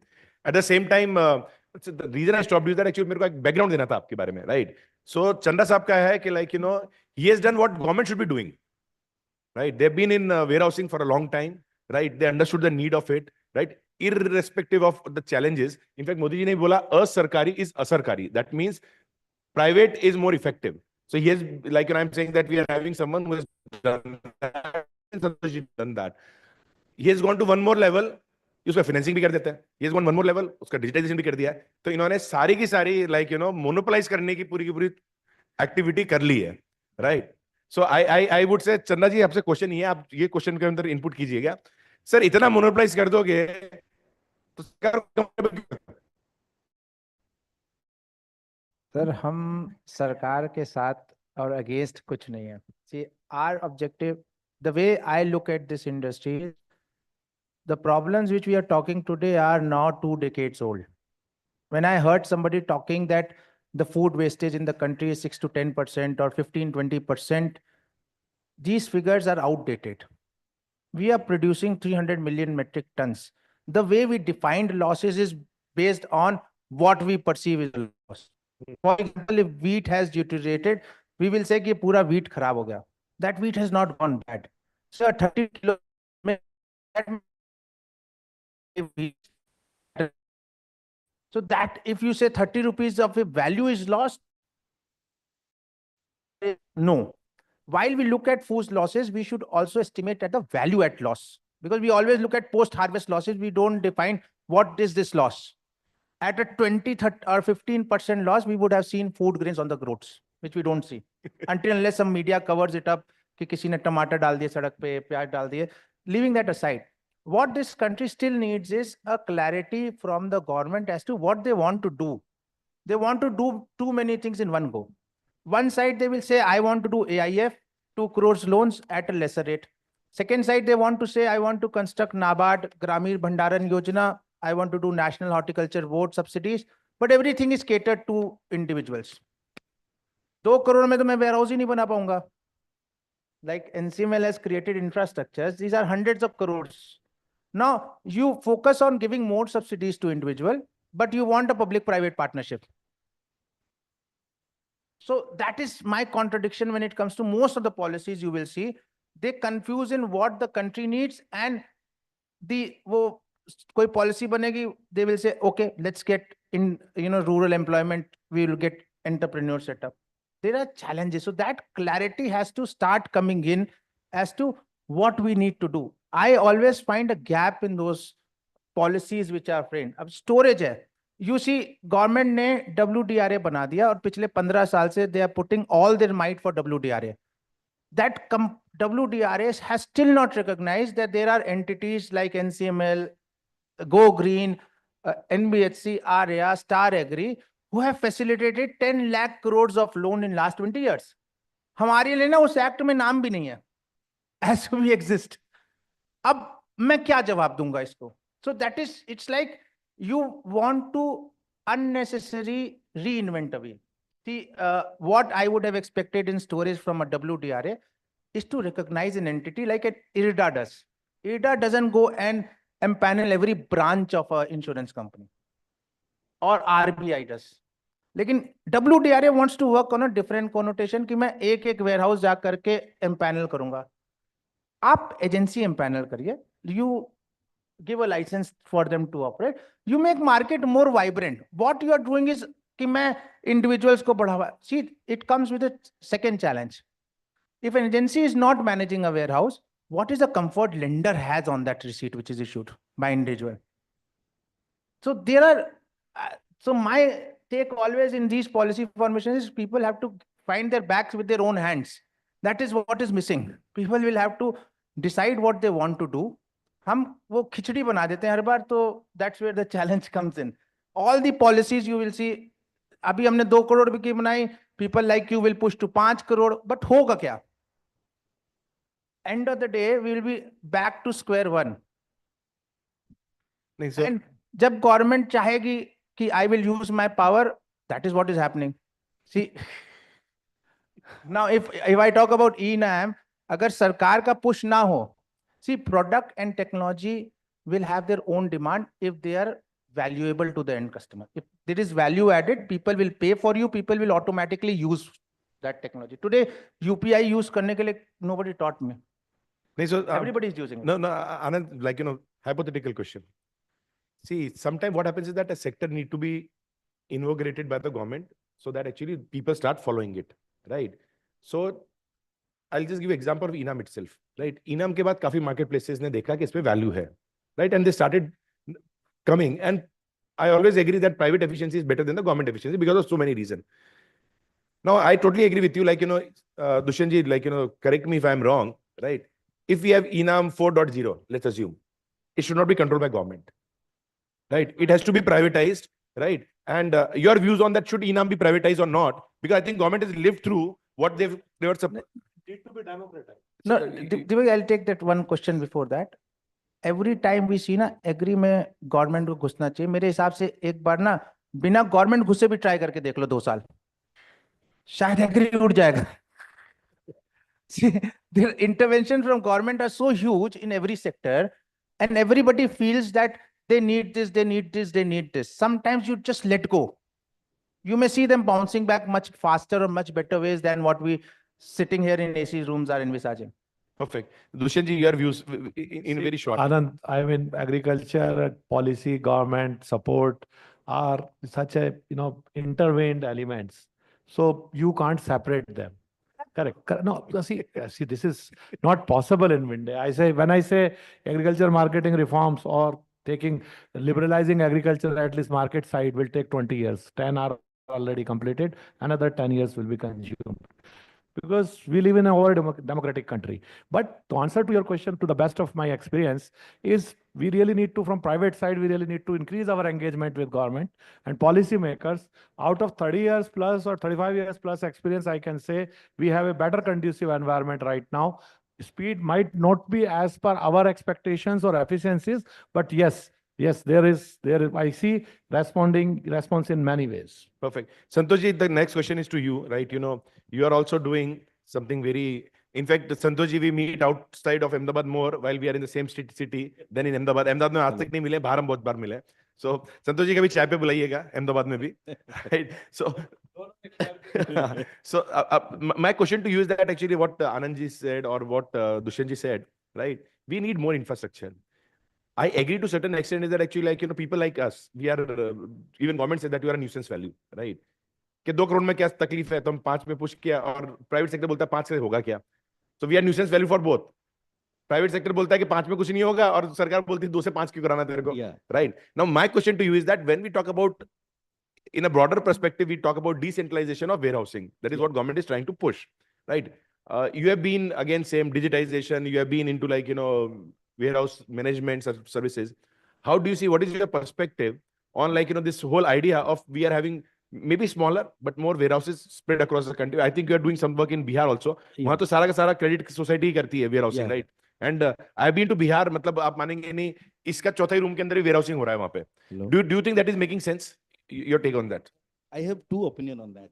Please. About decentralization. There is a very good announcement before budget, I think. It was a very good announcement, and a lot of media people, they have asked us to, give our views and all. There will be 700 lakh metric ton of, small warehouses will be there in the villages. Every village will have one warehouse, and, the farmers will bring their produce to that warehouse, and then market linkage and finance will be there. And, there will be hiring centers. A lot of planning have been done, but hardly it has been executed. So I have seen, a lot of PAX warehouses right now, which was actually built long back to store fertilizer and pesticides for the farmers. And it is in a very bad shape. If you want to use that, as we were discussing about that, it cannot be used. You cannot mechanize that. One simple forklift cannot move inside that warehouse. That kind of a situation is there. So yes, there should be a collection center kind of a arrangement we can do at farm gate level. But if you are thinking about automation, digitization, and bulk handling, these kind of small warehouses can solve the problem. So 2 crore means 2 crore investment means, if you are building around, in 1 acre of land, hardly you can build around 25,000 square feet. 25,000 square feet means, let's say 1,000 rupees a square feet is a construction cost. So it comes to around 2.5 crore, right? So 25,000 square feet cannot be a profitable one to sustain for a warehouse man. He cannot, have that profession only to, run a warehouse. So that is why what Anandji was telling, it should be at least 50,000 square feet. Then only you can do, you are telling about IoT devices. You are telling about AI and ML. You are telling about, bringing automation, robots and all that. Everything is being discussed in all the panels. But the size should grow. No, I totally agree. So definitely the intention is good.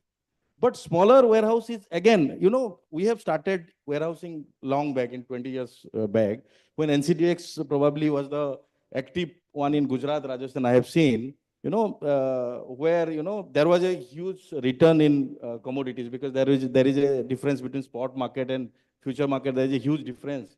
So a lot of people so every minute one truckload of, castor or other commodities were getting unloaded in the warehouse. At that point of time, I was working with some other corporation. So that time, a lot of warehouses was built actually in Rajasthan. And now what happens? Now that future market is gone, everything is banned. Now you go to Ganganagar, you will get a warehouse at 2.5 rupees a square feet. So So the thing is that there is huge warehousing space is available across India, but it is scatteredly there. So wherever it is needed, it is not there. Wherever it is not needed, there is a lot of warehouses are available. So this needs to be balanced. Right. So now I add one more perspective. Sir आप है ना 20 lakh ton yellow piece लाके मुंद्रा में dump कर देंगे, फिर बोलेंगे वहां पे वेयरहाउसिंग की कैपेसिटी शॉर्टेज है. Right. So traders also need to understand that, like, Yes. Like, you cannot always plan for Diwali. Right. Diwali में हम सब खर्चा करते हैं. Right. हर महीना तो दिवाली नहीं होता. Correct, correct. Right. So what the problem is also that, like, we try to push agendas, which I find sometimes, like, is skewed in a simple number दिखा देते हैं, इतना storage चाहिए, इतना storage चाहिए, लेकिन at the peak level, right? Peak level, yeah. And then what happens is that, I'll give you example, sir, DISA के अंदर cold storage के अंदर there is total NP of 1,000 crore. Yes, yes. Right? Because subsidy the cold storage बनाओ peak season के हिसाब से. Now when you are having potatoes coming in, right, it is fine. What this guy is going to do for next 7 months? Correct. Yeah. The problem is the value proposition. See, understand, it's money which does the talking, whether a businessman, whether it's a farmer. When money is there, everything falls in place. Unfortunately, as a country, we always look agriculture as a business and charity going together, which cannot go together. See, business and charity cannot go together. You make agri as a business, it will evolve on its own. The kind of interventions we do for charity cannibalizes it. For you take a sector today, sugar mill is there.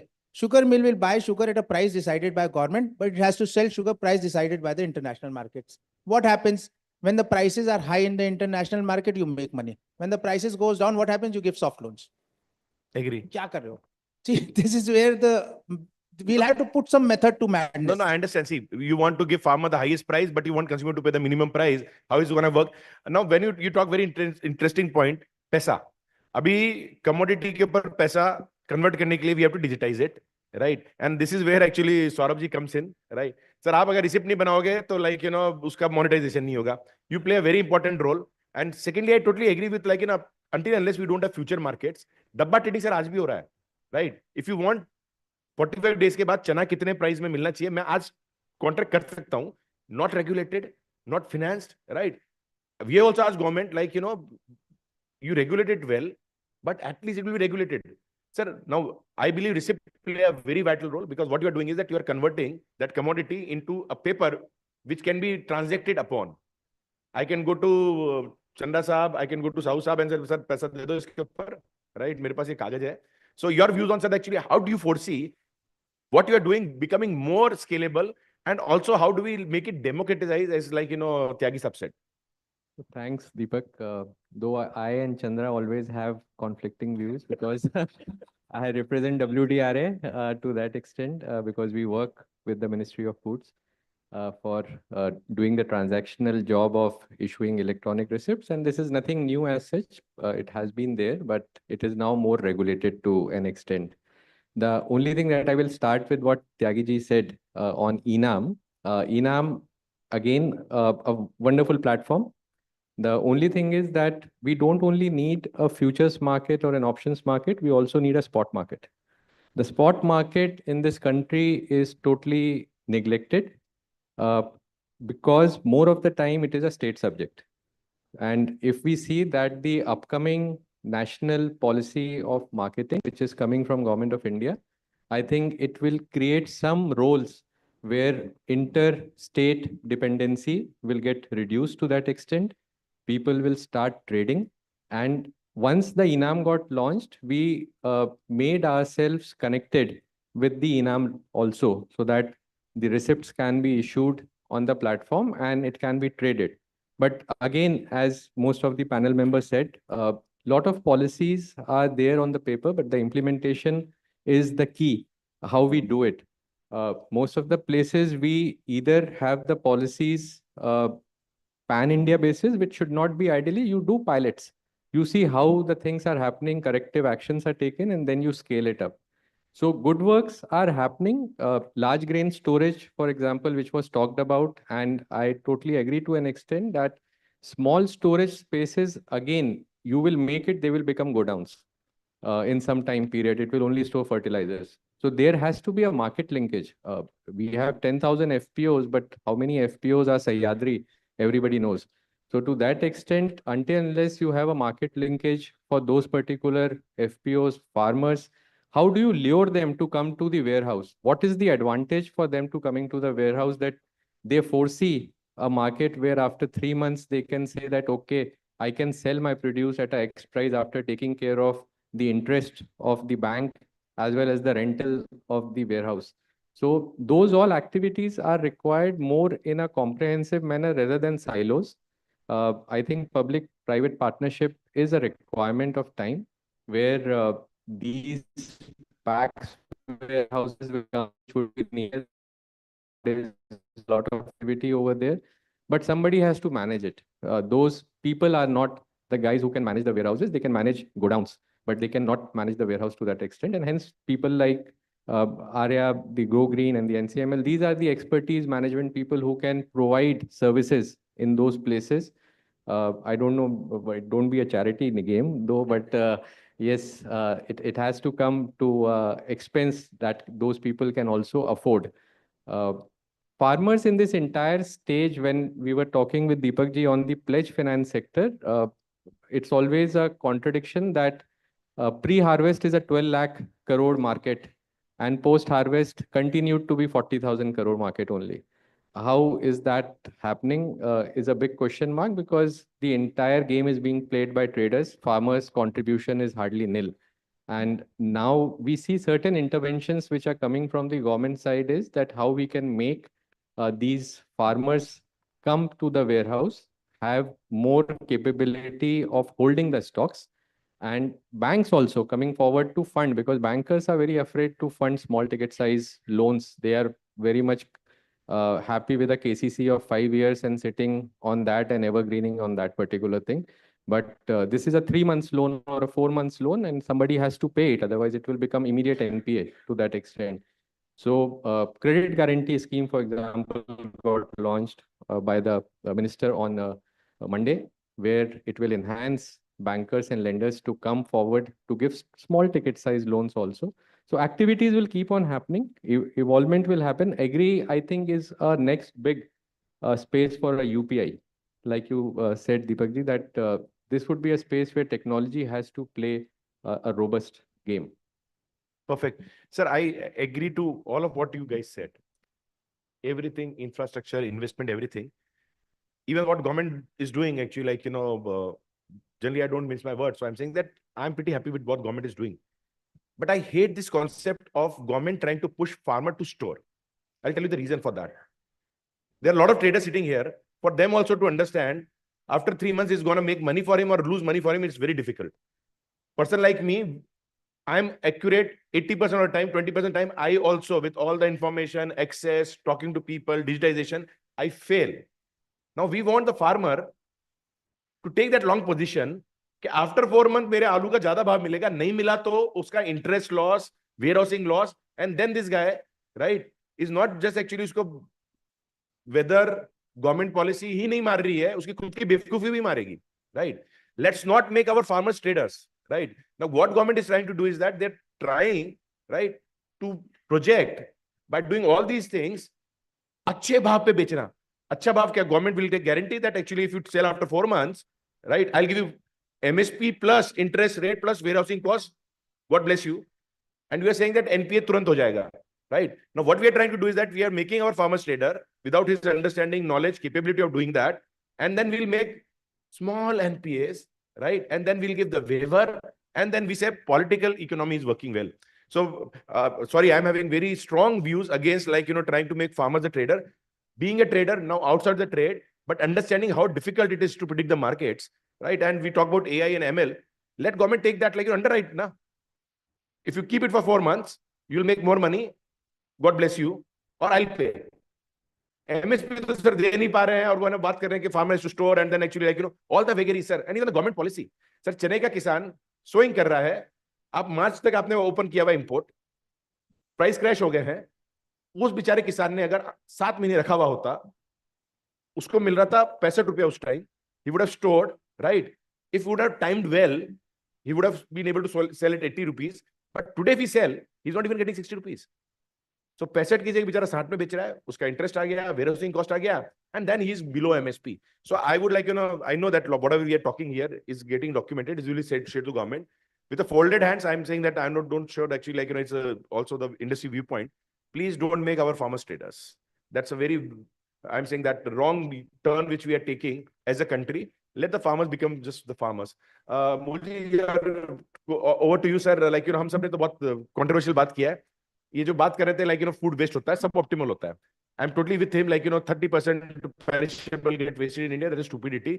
आप मंडी पे खड़े हो जाइए, सुबह अलग भाव होगा, दोपहर में अलग भाव होगा, और शाम को चारा देने के लिए किसान आके, किसान in the sense, like, those who are having गौ पालक, they will take it for, बोले कि 2 रुपए किलो के अंदर मेरे को आजाद मंडी से जो कचरा ले जाता है, मैं जाके अपने पशुओं को खिला दूंगा. So nothing gets wasted in India. We are a beautiful country that we don't waste anything. हमको बचपन से संस्कार दिए जाते हैं कि है ना, थाली में खाना नहीं झूठा छोड़ना है, और we are assuming that 30% of food we are wasting. That's it's not happening. It is suboptimal for sure. Now what you are trying to do is, like, using new technology, right? Trying to make the shelf life better or storage better. Your viewpoints on that, sir, in short. So basically, we saw this gap where food was wasted. Of course, the percentages could be varying, but a lot of food is infected with insects, with weevils, and then it is sorted out, or it is given to some other ways, what you're saying. So we saw that plasma technology is one of the modern technologies. It's an upcoming technology where this food wastage can be reduced due to insectation. That is one part of it. Apart from that, your shelf life will increase. As you said, that the farmer should not become traders, which you have rightly put. So what will the farmer do if he stores these grains at his place, within 3 months, 6 months, if there's any insectation taking place, what will he do? Again, he may not be able to sell that particular commodity again in the market, or he may not get that price. So this is the gap what we saw. So plasma could be one of the technologies which could help the farmer, which could help the trader, which could help the repacker, because even after 6 months to 8 months to 1 year, there is insectation takes place. However good your packaging is, you do nitrogen filling, there is insectation. So plasma itself can definitely be a game changer, and it's a novel technology. There's a lot of research which is taking place in India and abroad, and very soon we'll be having this technology coming up, rolling up in the industry. Perfect. So now 2 or 3 points for the government, because we are running out of time. Starting with you, Mr. Ashad, and we'll go through. What do you want to recommend to the government, right? And you can be blunt, like, a machine kharid lo, I'm okay with that. But just 2 lines. Basically, we need to make the process very public, we have to make them aware of this technology. We need a little bit more of awareness for the IITs, ICARs, and other stakeholders. We also need some incentives for the farmers if they have to invest in these kind of machineries, etc.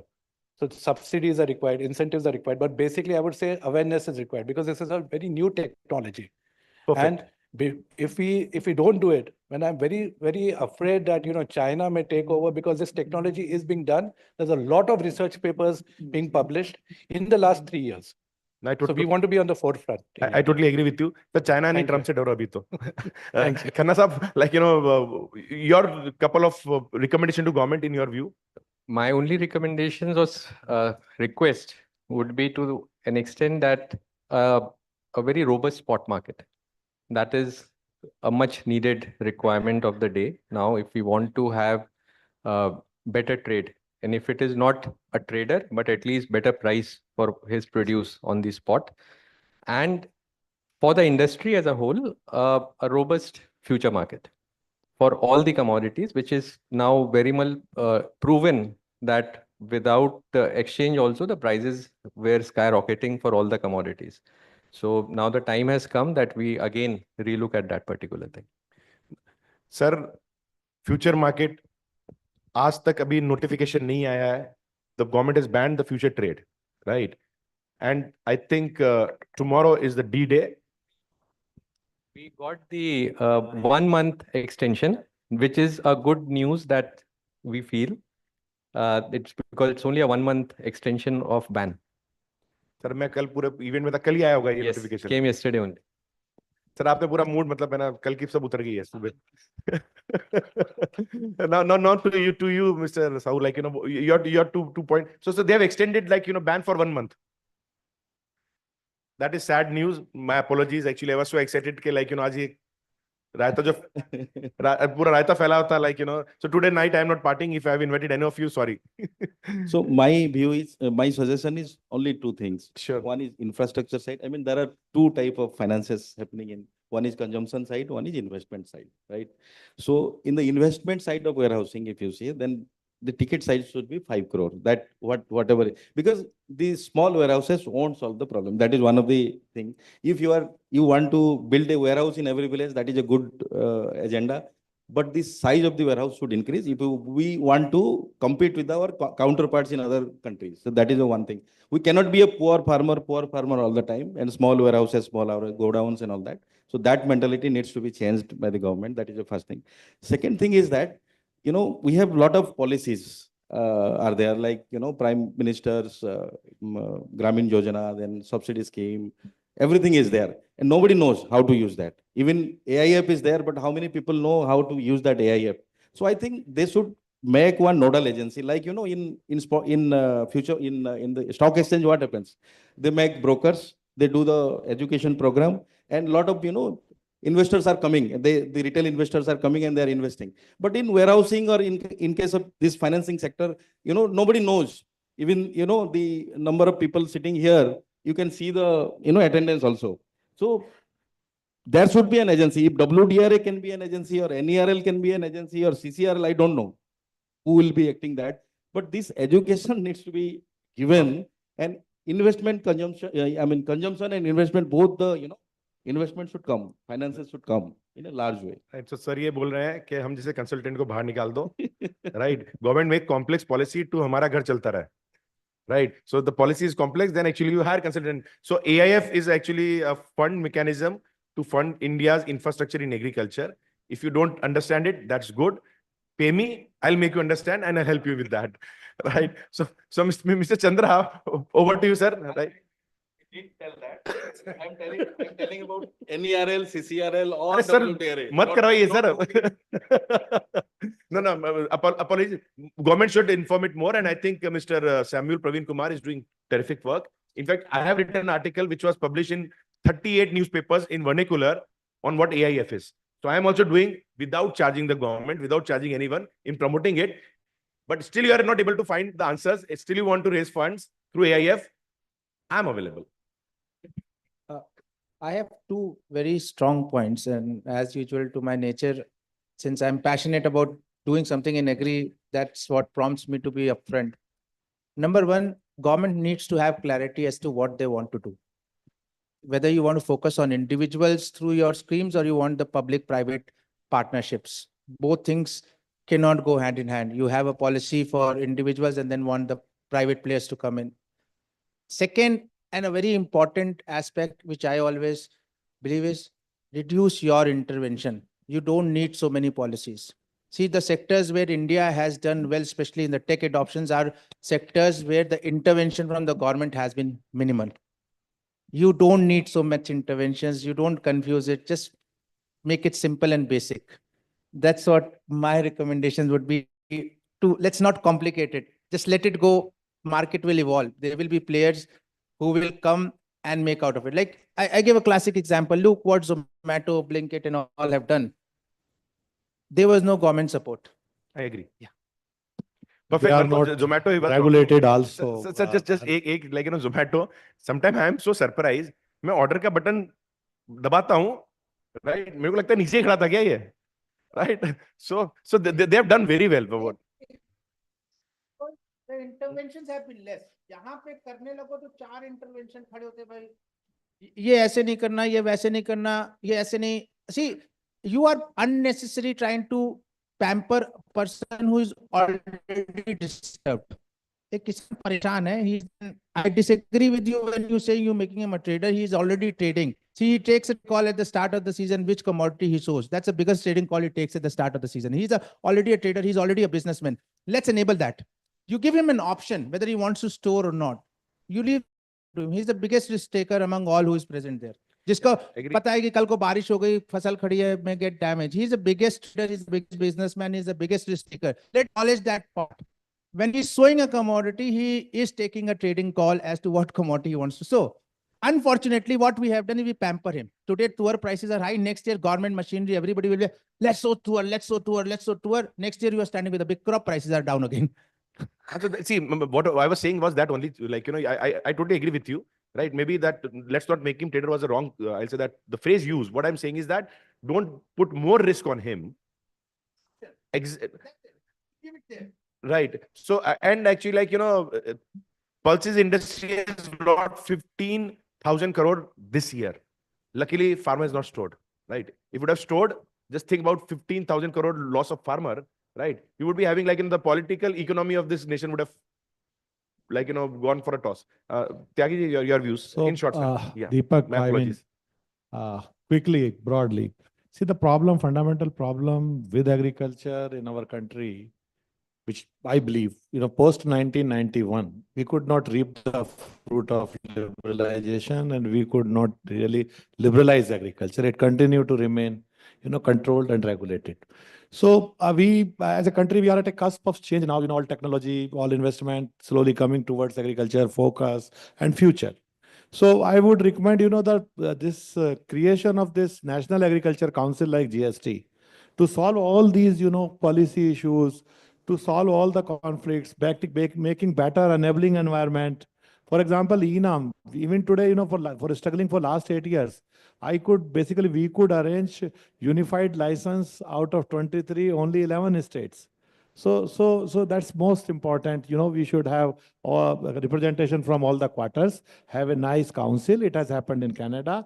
It has happened in so many countries, even in US. So strong intergovernmental dialogue to solve policy issues and having better policy framework. And they have proposed this in the next reforms, agriculture marketing reforms. So this proposal has been made, and I request all of you to, they are asking, the feedback from public and trade and everyone, please put it. No, sure. So one feedback, what he's talking about for feedback, please write it, that we won't convene it to Mr. Deepak Parikh for this. Your views.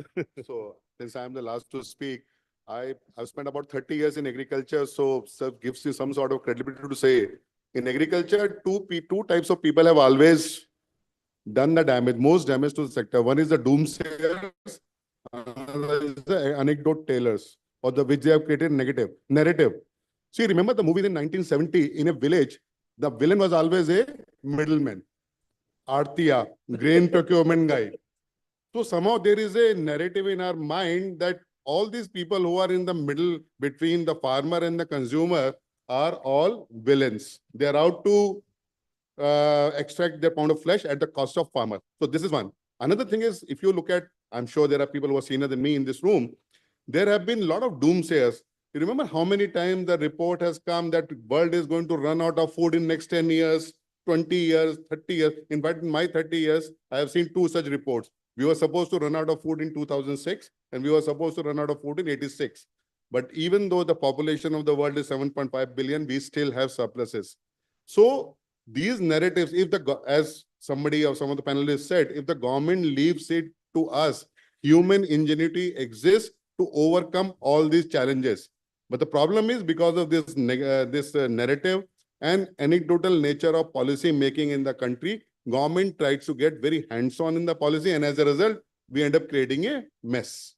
So my suggestion to government would be, please create an environment, enabling environment, where knowledge or solutions to these challenges can be created instead of rolling their sleeves up and getting into solution forming. So that is the suggestion. If they agree, I'm sure all the people in agri ecosystem will be able to find a solution to their own problems. Thank you. So I was supposed to have the last word, but Sanjay ji, I'll just keep quiet because you have put it perfectly. So that should be the ending statement. Thanks a lot for making my job easy. Thanks to all my panelists. Thanks a lot. A big thank you to all our panelists for an engaging session that offered fresh perspectives and actionable takeaways. Now, I would request Ms. Ayati Singh to join us on the stage and present a token of memento to our panelists.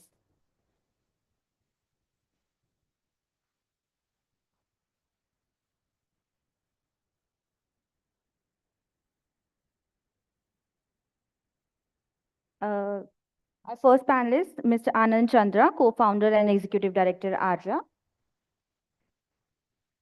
A green memento for you, sir.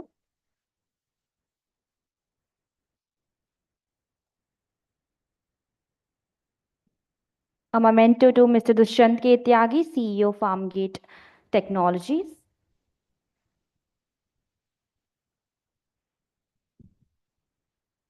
A memento to Mr. Sanjay Gupta, MD and CEO, NCML.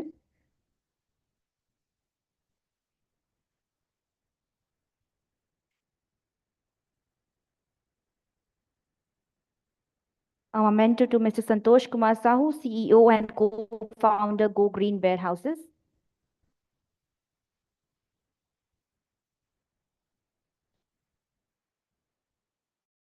A memento to Mr. Saurabh Khanna, MD and CEO and NERL.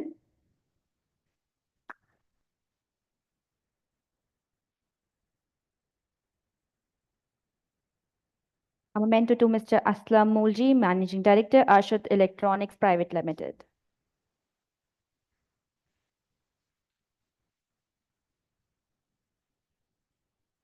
I request all the panelists to please come forward for group photographs.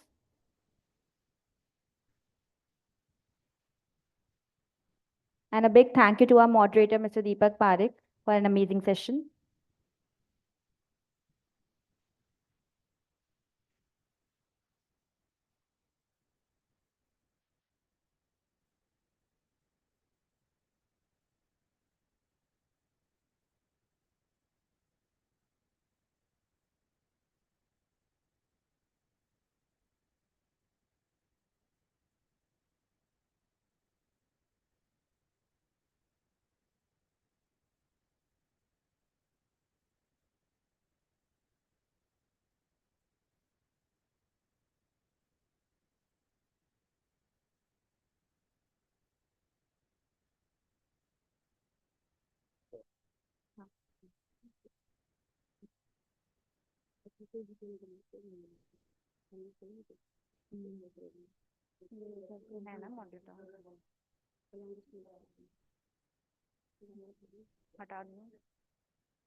So with that, let's move towards our next session. So now it's a panel discussion on a very engaging topic, sustainability, finance, and innovation in agriculture value chains. So for that, I would request Mr. Naveen Kumar, Head Trade and Structure Finance and Supply Chain Solutions, Olam Agri, to please join us on the stage as our first panelist.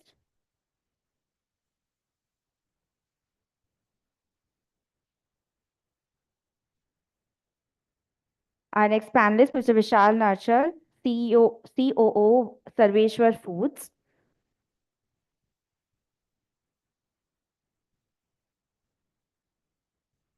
Our next panelist, Mr. Arindam Datta, Senior Advisor on Sustainability Agribusiness Technology. Mr. Vivek Yadav, Director, Deloitte. Mr. Dhruv Sharma, Principal Investment Specialist, Agriculture and Food Processing in West India. And today and for this session, we have Mr. Deepak Parekh as a session moderator. Over to you, sir.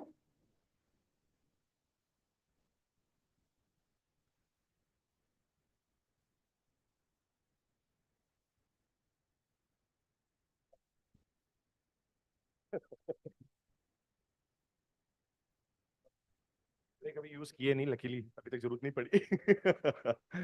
So thanks everyone, and it's pleasure to have such a eminent people on the dais. Like, the idea was to talk on a little bit wider issue. And we are having some of industry veterans as well as those who are practicing currently, I would say that innovation financing part of it. And financing or innovation in financing is very critical to this sector. In the previous panel, also the discussion we've seen, from where the money is going to come. And until unless there is no money in the agriculture, right, we'll keep on talking about it. In fact, even when we talk about sustainability, that's one of the challenges the world has seen is that people talk about sustainability, but they are not putting money in sustainability. COP 28, 29, so many large promises were made, but you are not seeing that money being put in action. I would start with Mr. Arindam, sir. Actually, you have been a veteran in the industry, and nobody understands this sector better than you, right? And you have been innovations was part of the game what you are playing, right? Different type of funding mechanism. We have structured a lot of things which make agriculture, access to finance in agriculture very easy. So your initial views on how we can innovate more in financing of agriculture, sir. That's a very big question you asked, Deepak, but let me try to put some points bluntly. I like the previous session because there was very blunt conversation and viewpoints.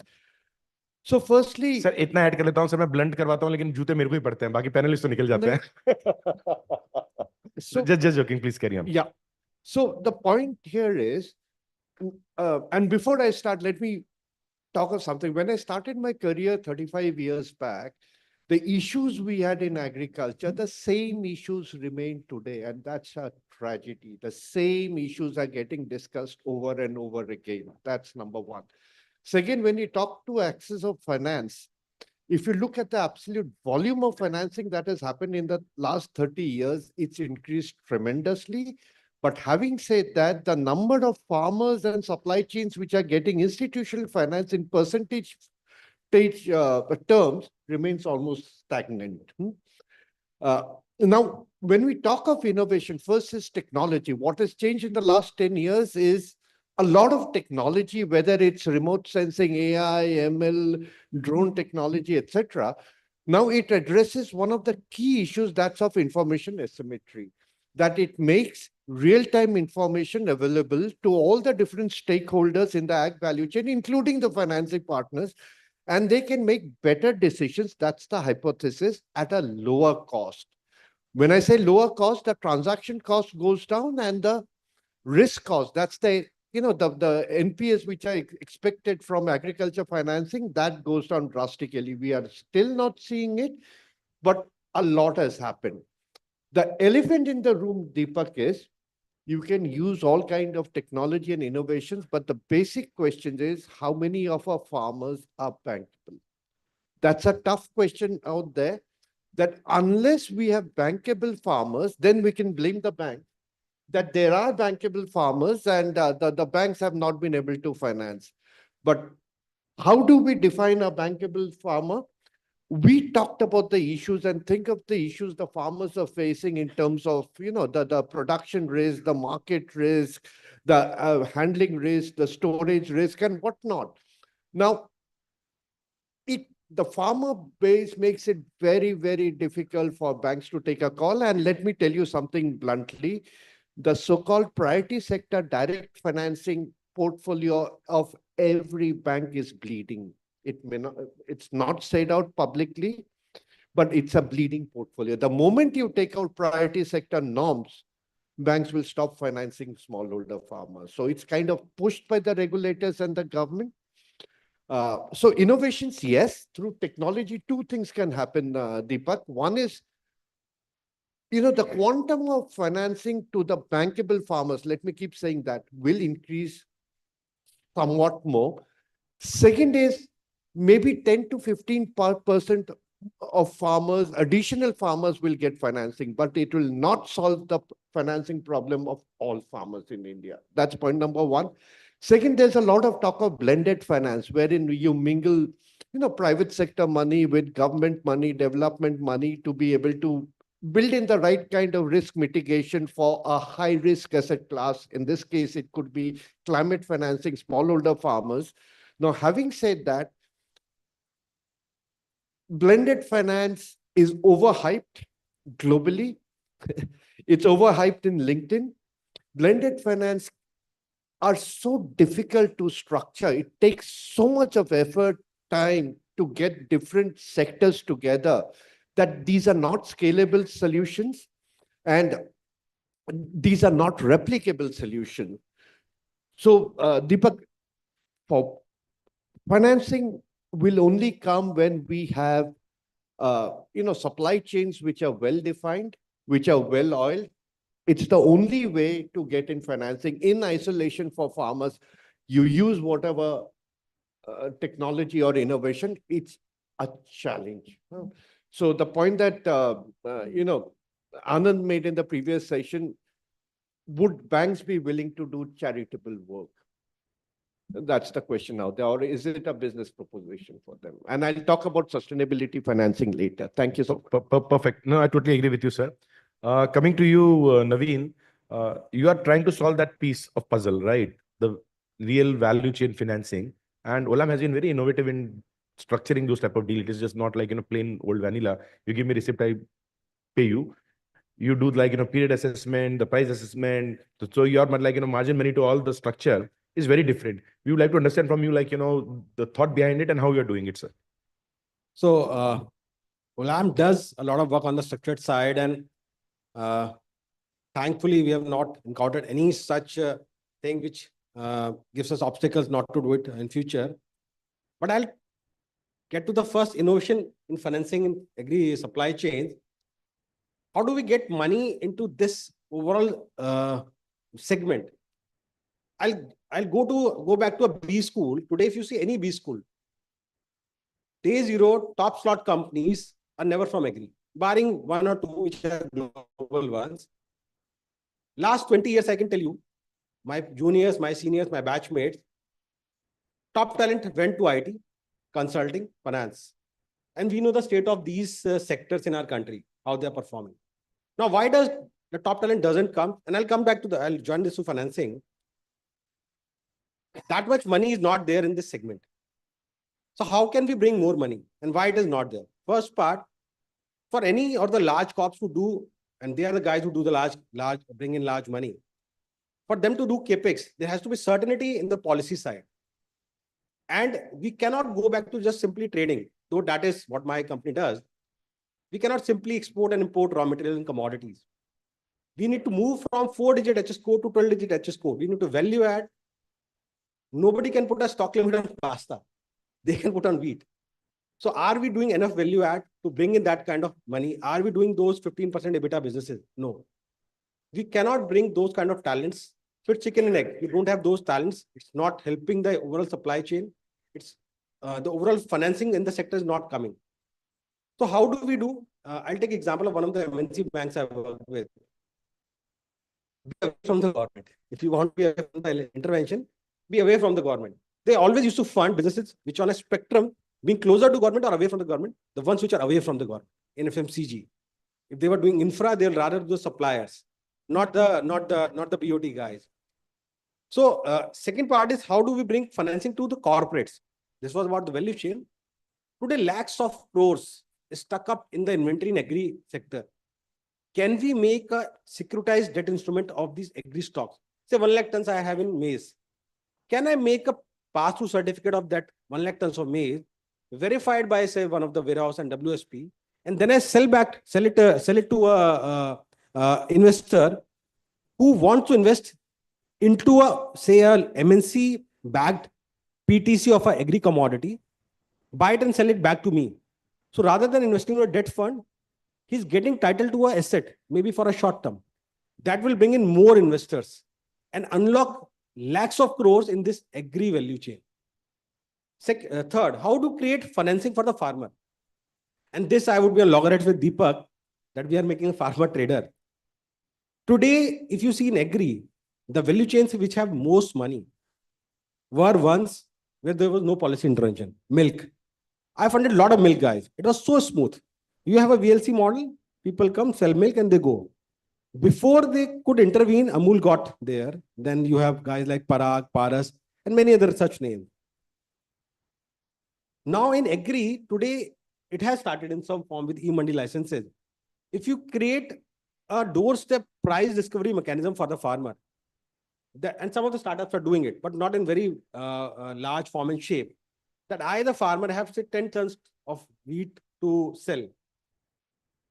A doorstep delivery and pickup for my produce, where I can decide the price if I like it. I should have an option to sell or to trade. And those farmers will be more than happy to give that margin even to a banker or to a financier if they want to stock it or to buy it. And forward linkages can be created for the large corporate also. So with one last point, I'd like to sum it up here. I read a recent report from Bain that $35 billion of equity would come in to agree in 25 and 26. Now this number looks big, but it can be lesser than that when it comes to actual number. But it should be more. The kind of problems we have here, the kind of money is required. We need to go to more processing rather than commodities. If we keep on having commodity discussion, the problems of the government are, I mean, linked to election are always, which takes the center stage, and the industry and the farmer will take the backstage. So we bring in more processing, it will solve for itself. Perfect, very well articulated. And actually, like, I was trying to figure out if I was Bain or not, what when you said. Actually, like, I think in 2019 or 20, they said Indian ag tech market would be $25 billion. Right? We are sitting in 2024, December. Sir, if I add all the ag tech's revenue, it might not even surpass $2 billion. So they were off by very large. I'm saying that if I put in percentage, it would be in thousands of percentage they have been. So sometimes what happens is that we have to take things with pinch of salt when these people forecast. Now coming to you, Vivek, like, you have been part of this ecosystem and talking about it, engaging with the government and doing a lot of things. How do you see, like, the take of government of what Arindam said or what Naveen said, like, less government is better government? Hello. Yeah. Thanks, Deepak. I think this very pertinent question, because I mean, even in last panel, everybody was talking about the role of government, right? And there are two views. One is that government should continue playing the role, but then again, as we have seen in other sectors where government is away from the sector, those sectors have done well, right? So I think somewhere we need to balance it out, because see, in agriculture, we are talking about small and marginal farmers, right? Small and marginal farmers who have a lot of information asymmetry is there, right? They are not aware, they're not educated well enough, right? So they are at the hands of, say, some of these intermediaries who may exploit them. That is this viewpoint of government, whether it's the central government or state government. At Deloitte, we work a lot with governments, and we keep on hearing this thing that wherever, a lot of times, government has seen whenever private players have, there are a lot of instances where private players have come and kind of exploited small and marginal farmers. And that is one side of the story. But again, on the other side, I totally agree that government to some extent have to move away, because they have been trying to influence the agriculture sector for very long, but it has still in dumps, right? I mean, it's one of the least performing sectors, whether it's about technology adoption. When we talk about technology adoption, right now we have a couple of startups which have done very well, but when we compare agriculture with other sectors like consumer and maybe auto and all that, they have done fairly well, right? So I think somewhere we need to balance it out. Somewhere government intervention is required, but in other areas, probably government need to rely more on the private sector. No, see, actually, when we talk about government intervention, see, I always say that Amul is a great example, and Naveen also quoted about Amul. Eventually, Amul is government. And it has also, my apologies for saying that, it has outlived its relevance. Now, Amul is becoming a predator, which is not allowing private sector to get into agriculture. They are having all the infrastructure paid for by the government. They are having all the mechanism paid for by the government. Even their collection center is funded by the government. Now, if I'm a private sector milk player, and believe me, we are having the largest number of cattle, 200 crore cattle we are having. 80 crore are giving milk. 120 crore, Amul have not even thought about what to do with them. That is what we have created. Secondly, we are having the lowest per animal productivity in the world. Now, the problem is that farmer has not made sufficient amount of money once that, like, the milking or the milk period of the cattle is done, to have a pension plan for it. In other countries, either they love it or they cut it, right? It's very simple. In India, we don't have even both the option. So now what you do is that you leave them and then they eat, right, somebody else's farm. So I would say that Amul need to, or anybody who's having a case study of Amul and those who are from the academics, please read post Amul what has happened. And currently also, like, if I am from the Mandali, that is like, cooperative, in Karnataka, I get more money if I sell to a private player. So what we are doing is that actually we are pampering, right, I would say a beast, which will be a big problem I'm seeing in 4 years, 5 years, 10 years, because we are not promoting efficiency. We are promoting mediocrity because of Amul now. My apologies to be that harsh. I know they would have recorded it, but actually, like, so See, cut kar dena if possible. So when I say Amul, I didn't mean it's a utopian world, but 10 lakh crore milk economy is the best one we have in agri value chains, which we have. We need not emulate it completely, but we can always emulate the better parts and bring in more money to the supply chains, which can help the all stakeholders in that, and which means less governance. That is why that one flourished. No, 100%. See what I'm saying, that what you said, what Amul did is eye opener for everyone, right? That they have done a great work and it can be done with cooperative government not participating it, just supporting it. They did a great job by providing the infrastructure, money, and everything.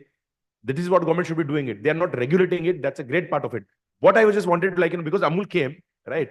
I also wanted to share, like, because believe me, I love cows. I love buffaloes. Everybody should in this country right now. Right. So I'm not partial. I'm not racist saying that cows are white, so I love them, not the buffaloes. I love both of them, right? At the same time, we have to, like, give dignity to them.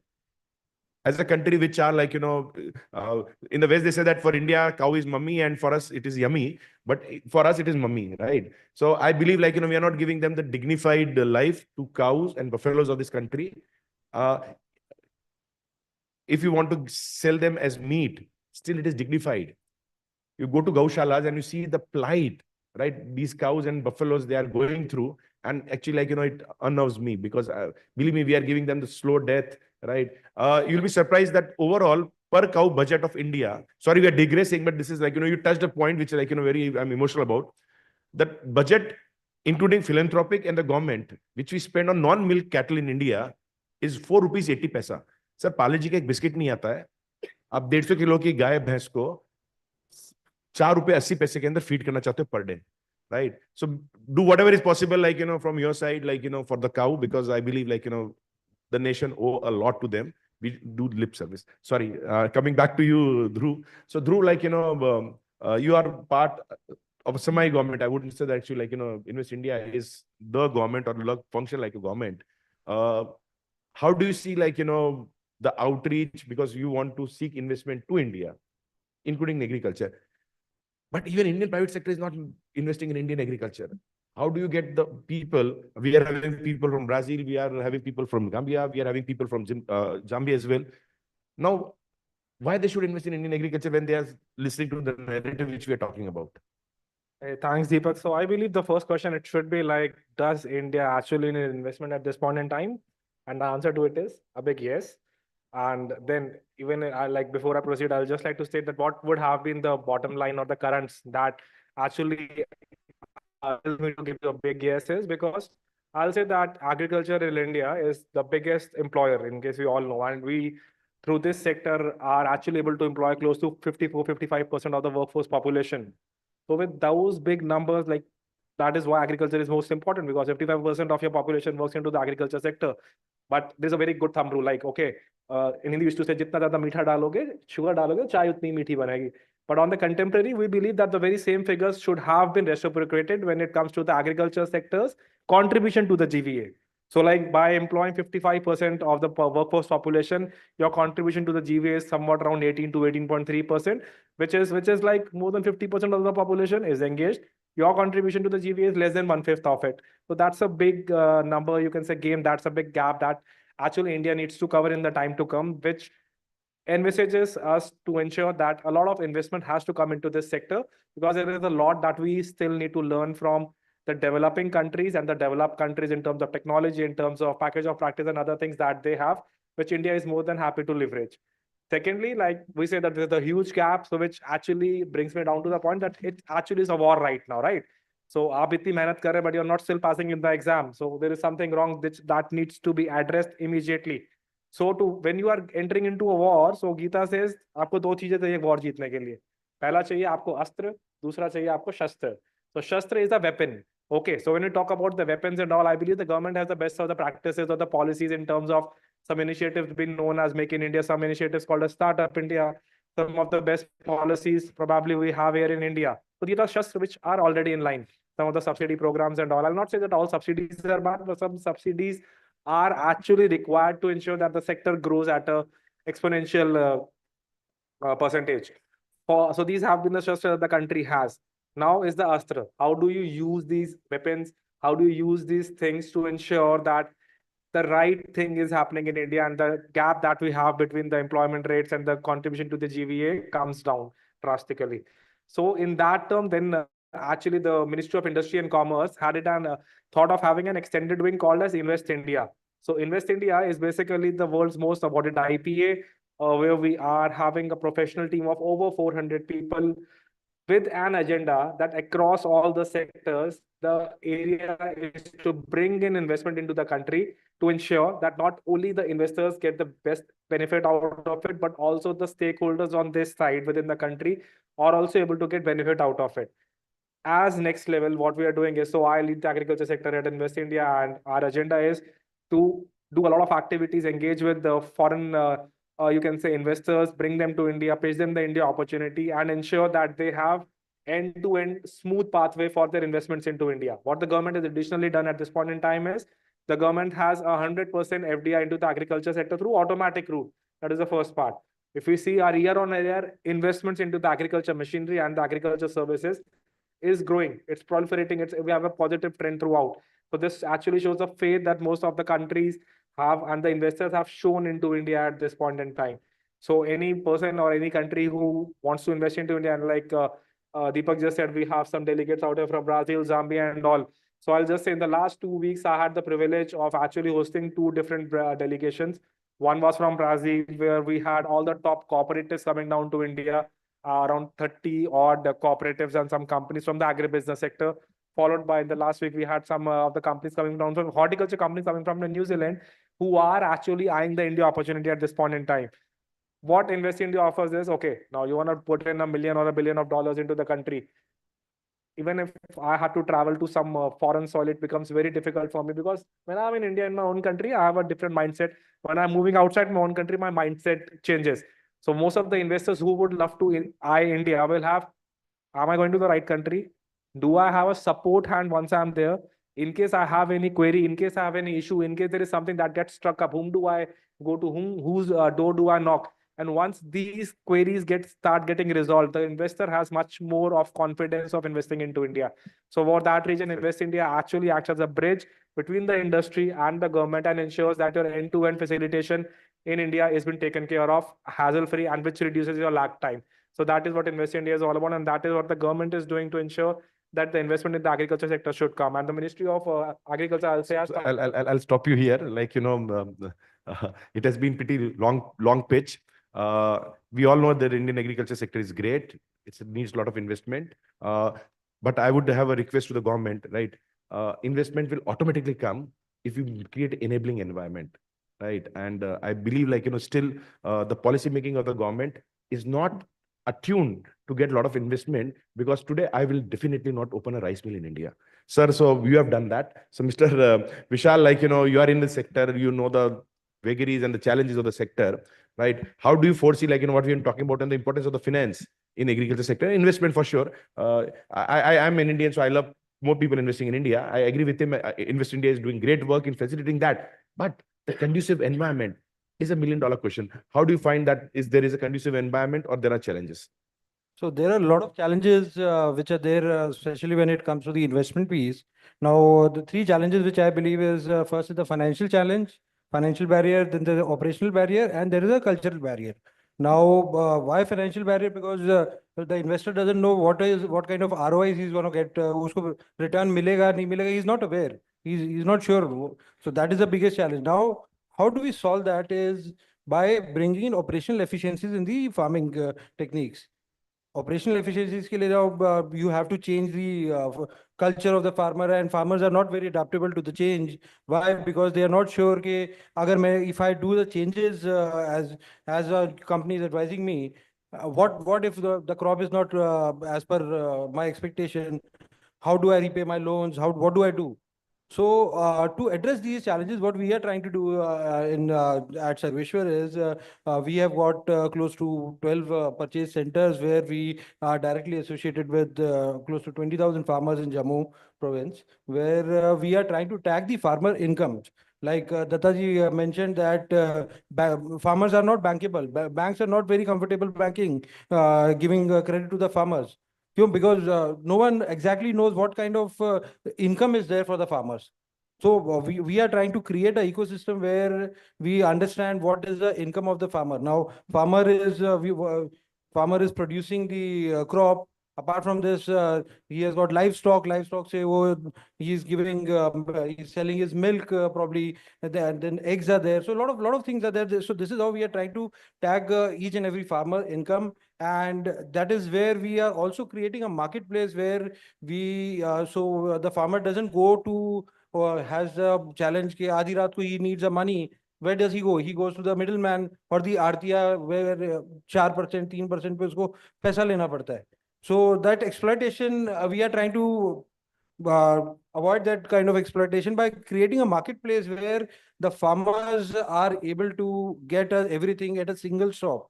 So we are creating shops where stores where there would be human consumption, soil consumption, and cattle feed livestock consumption as well. Everything in a single place where we would be creating a wallet where मेरे को पता है कि I know what the farmer income is. Let's say farmer is in 2 lakh रुपए की income है.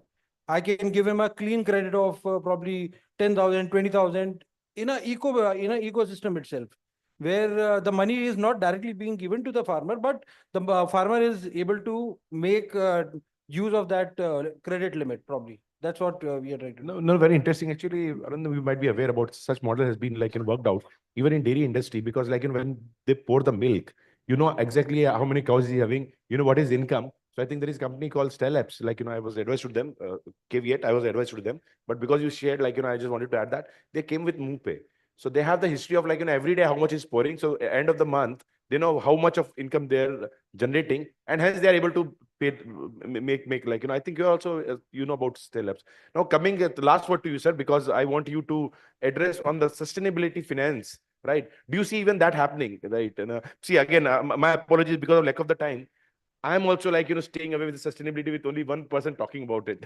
Sure. So Deepak, just 2 quick points. One is on the dairy. We had a long chat. Dairy, the supply chain, because there's a symbiotic relationship between the supplier, the processor, and even the consumer, it's very, very different from any other agriculture sector. So whether it's financing, whether it's infrastructure, whether it's supply chain, I don't think it's a fair comparison. That's one. Now, coming to sustainability, all I would say is 3 key issues. As Professor Ashok Gulati says, that you look at the top 6 seed companies in the world. Each one spends more on R&D of seed than India. Each one of them. Now, seed, the carbon content in soil, India is one of the lowest, and it's scary. The numbers are scary. Third is the water. We are in a red zone. It's across India, and parts of India are deep red. These 3 issues, private sector capital cannot solve the problem. So my wish is unrealistic. The governments should move money away from subsidizing business, but just fix these 3 problems. Once you fix these 3 problems, the larger issues of sustainability, nutrition security, not food security, would be taken care of. Otherwise, we would be in trouble.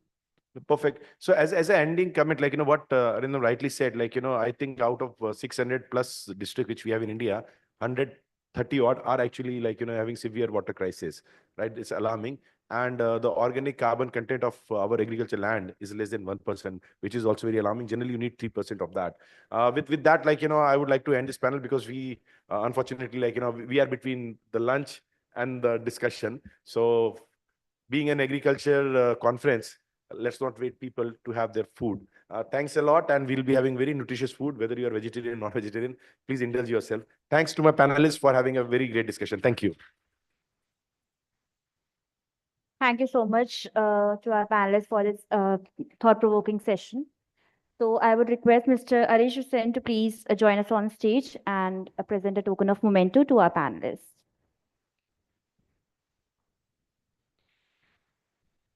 So a memento to Mr. Naveen Kumar, Head Trade and Structured Finance and Supply Chain Solutions, Olam Agri.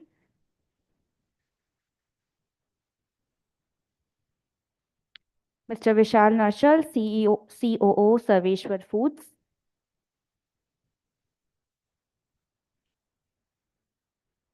Mr. Arindam Datta, Senior Advisor on Sustainability Agribusiness Technology.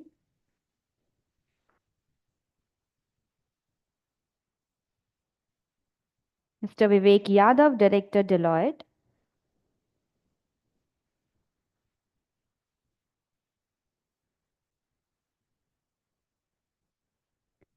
Mr. Dhruv Sharma, Principal Investment Specialist, Agriculture and Food Processing in West India.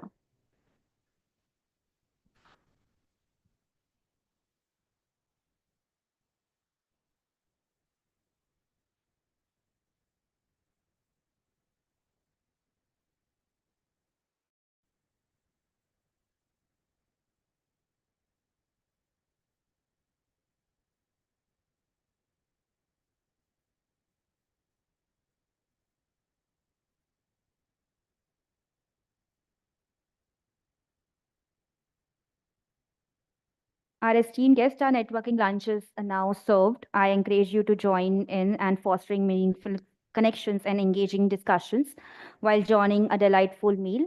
We'll be joining back soon in the session. Thank you.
Hello, everyone. Thanks a lot. So, thank you for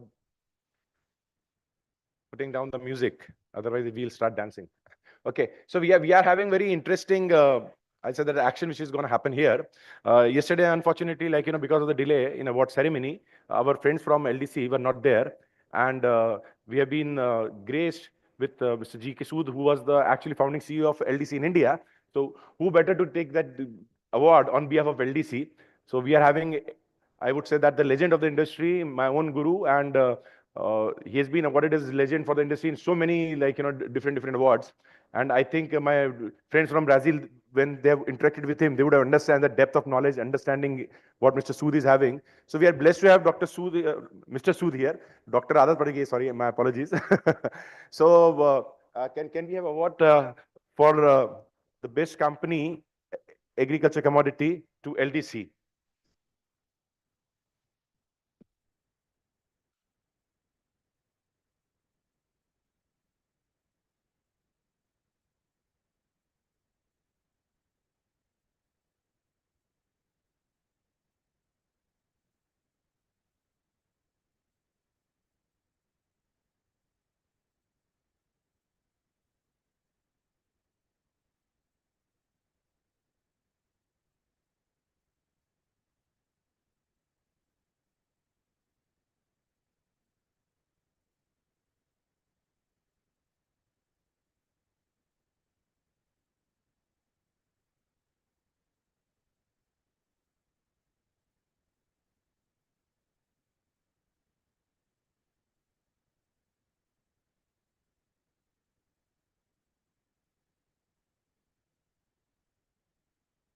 Welcome back, everyone. I hope you all had a great appetite.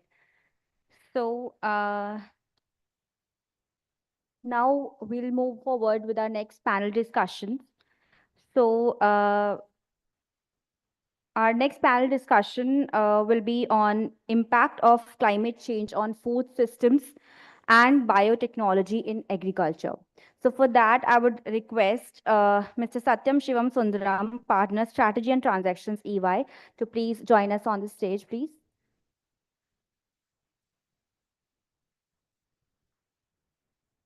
Next, we have Ms. Shweta Dalmia, Founder and CEO, Bharat Climate Startups. Our next moderator will be Guru Kopa, Associate Partner, Climate Change and Sustainability, Microsafe Consulting.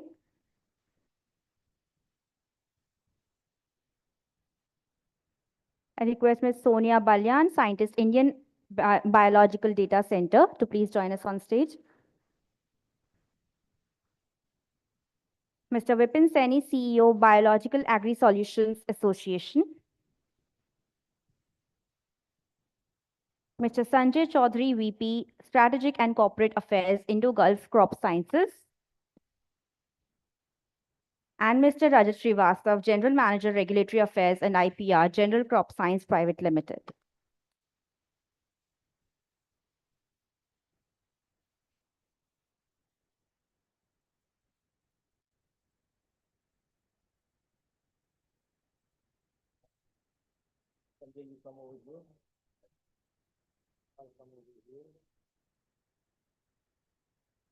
So for this session, our moderator will be Mr. Satyam Shivam Sundaram.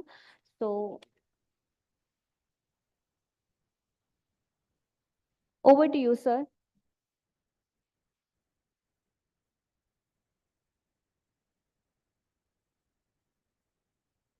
Thank you so much.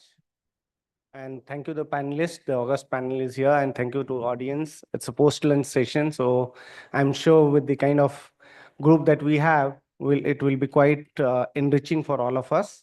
In fact, given the time that we had, we have been able to combine two sessions. One was around the climate impact on the food systems, and the second around the biotechnology and its role in revolutionizing agriculture sector. And both in some sense are related to each other, because one is talking about the innovations, which in a way counters the impact which is coming out of climate change. So, it's great to have the panel.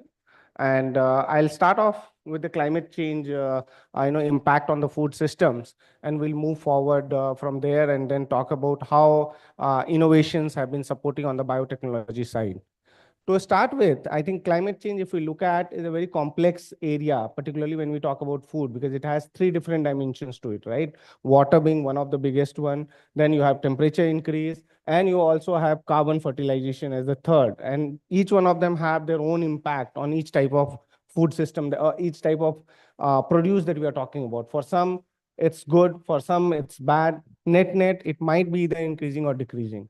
So, I'll start with that with you, Sweta. And if you could talk about, how do you classify this climate change going forward in the next 20 years? And what kind of impact do you see on the food system across the globe? Thank you so much.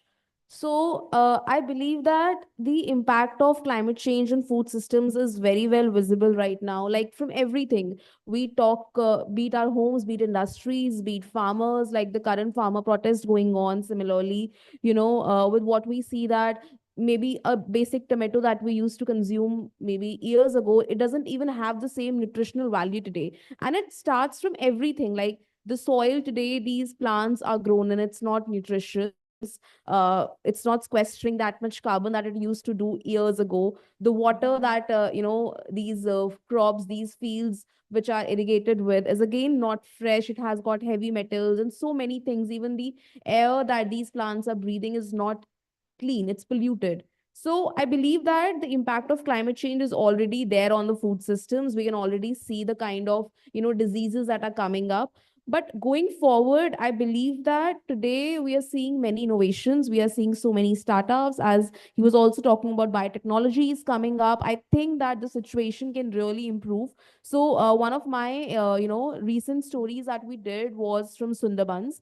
And in Sundarbans, there's this one particular person. So what he is doing is he's actually turning farmers into field scientists. And I was very much surprised that at an area where, these people really do not have enough to eat, how this one particular person has set up a very small lab. That lab is not very luxurious. That lab doesn't have the best equipment in the world, but that lab is actually teaching these local people that, okay, what kind of rice strain should you grow?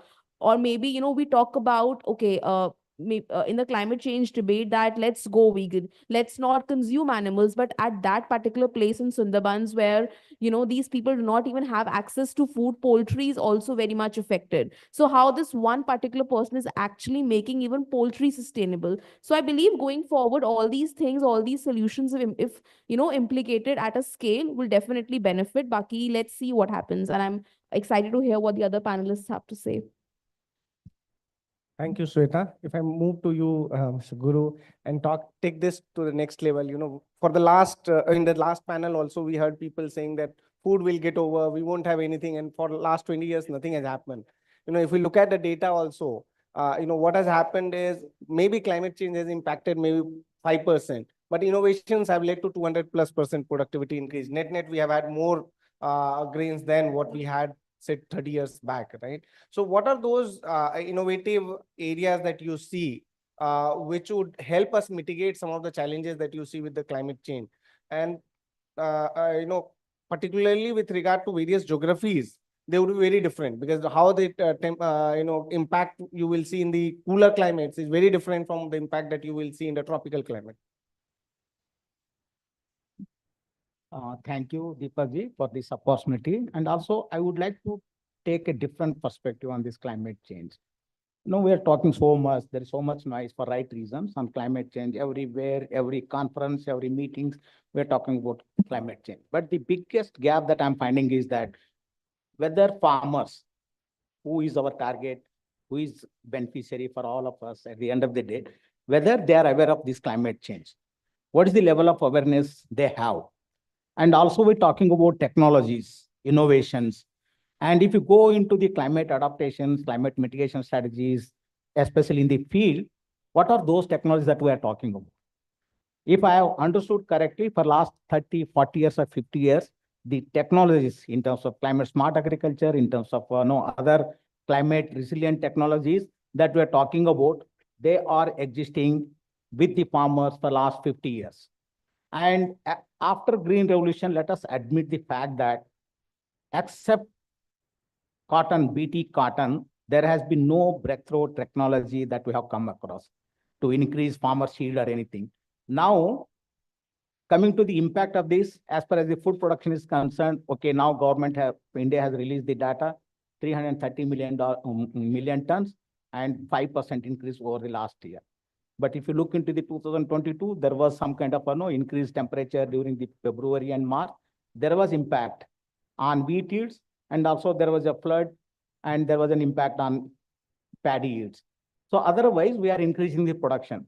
But can we go into micro level where exactly this impact is happening at farmers level? And you ask anybody, I was in Punjab for last 3 years, and if you ask any farmer, what is climate change?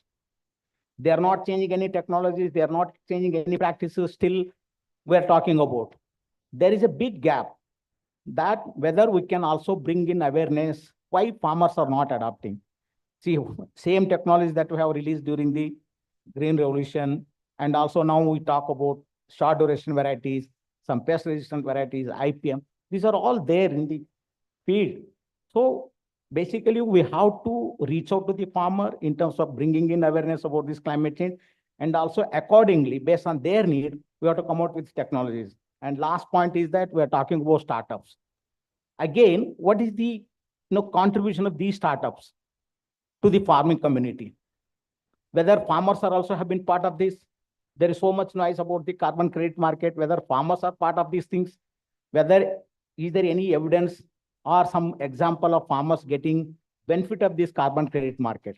So these are some potential issues that we need to address to take it forward about, especially on the impacts of climate change. So I stop here. Thank you so much for bringing that out. Let me move to Sonia ji first, and then I'll come back to the follow-up questions. I think one of the things that both of them have been talking about is the kind of innovations which have happened, right? You being a scientist, what are your thoughts on both on the pre-production as well as production and post-harvest in terms of what kind of technology from biotech perspective you see would be very, very instrumental in the next 20 years to ensure food security for everyone across the globe?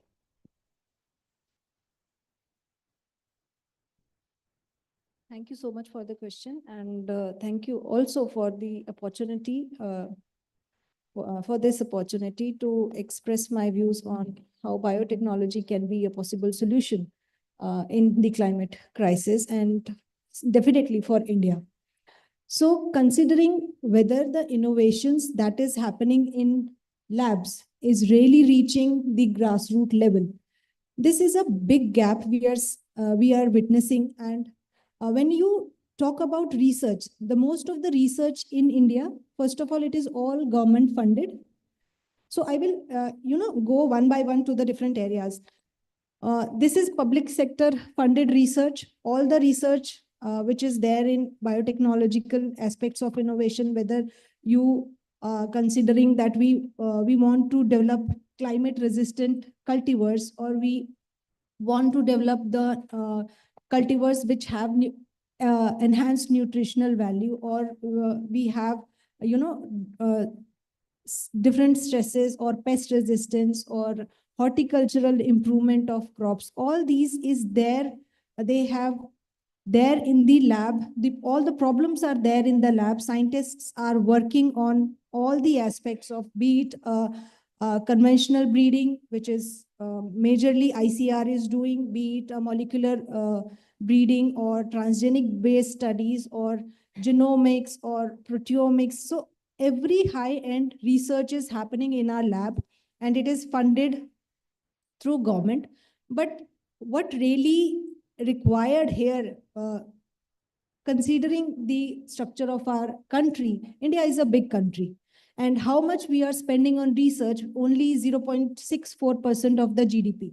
When you compare to other giants, it is almost, when you see Israel, they are spending almost 5.5%. US is spending 3.45 something percent. So we are spending very less compared to the population of our country, compared to the size of our country, compared to the problems of our country. And then this is only just one aspect. And we have premier research institutions in different cities, but the problem here is in those research institutions, we have only a chunk of students, a chunk of research community members who get all the facilities.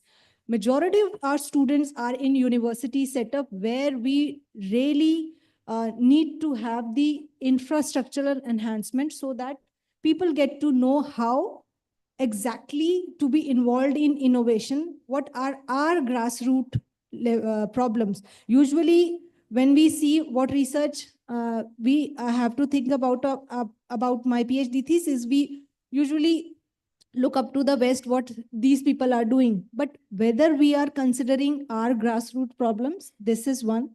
And then if the research is fruitful, we have identified several candidates that this candidate, when you overexpress in a crop, this will do biomass enhancement, this will do pesticide resistance. Several of the traits were enhanced. But what exactly happens? This data almost die in the lab. Nobody has the courage to put up so that it can be bring to the farmer's field. The process are very complicated.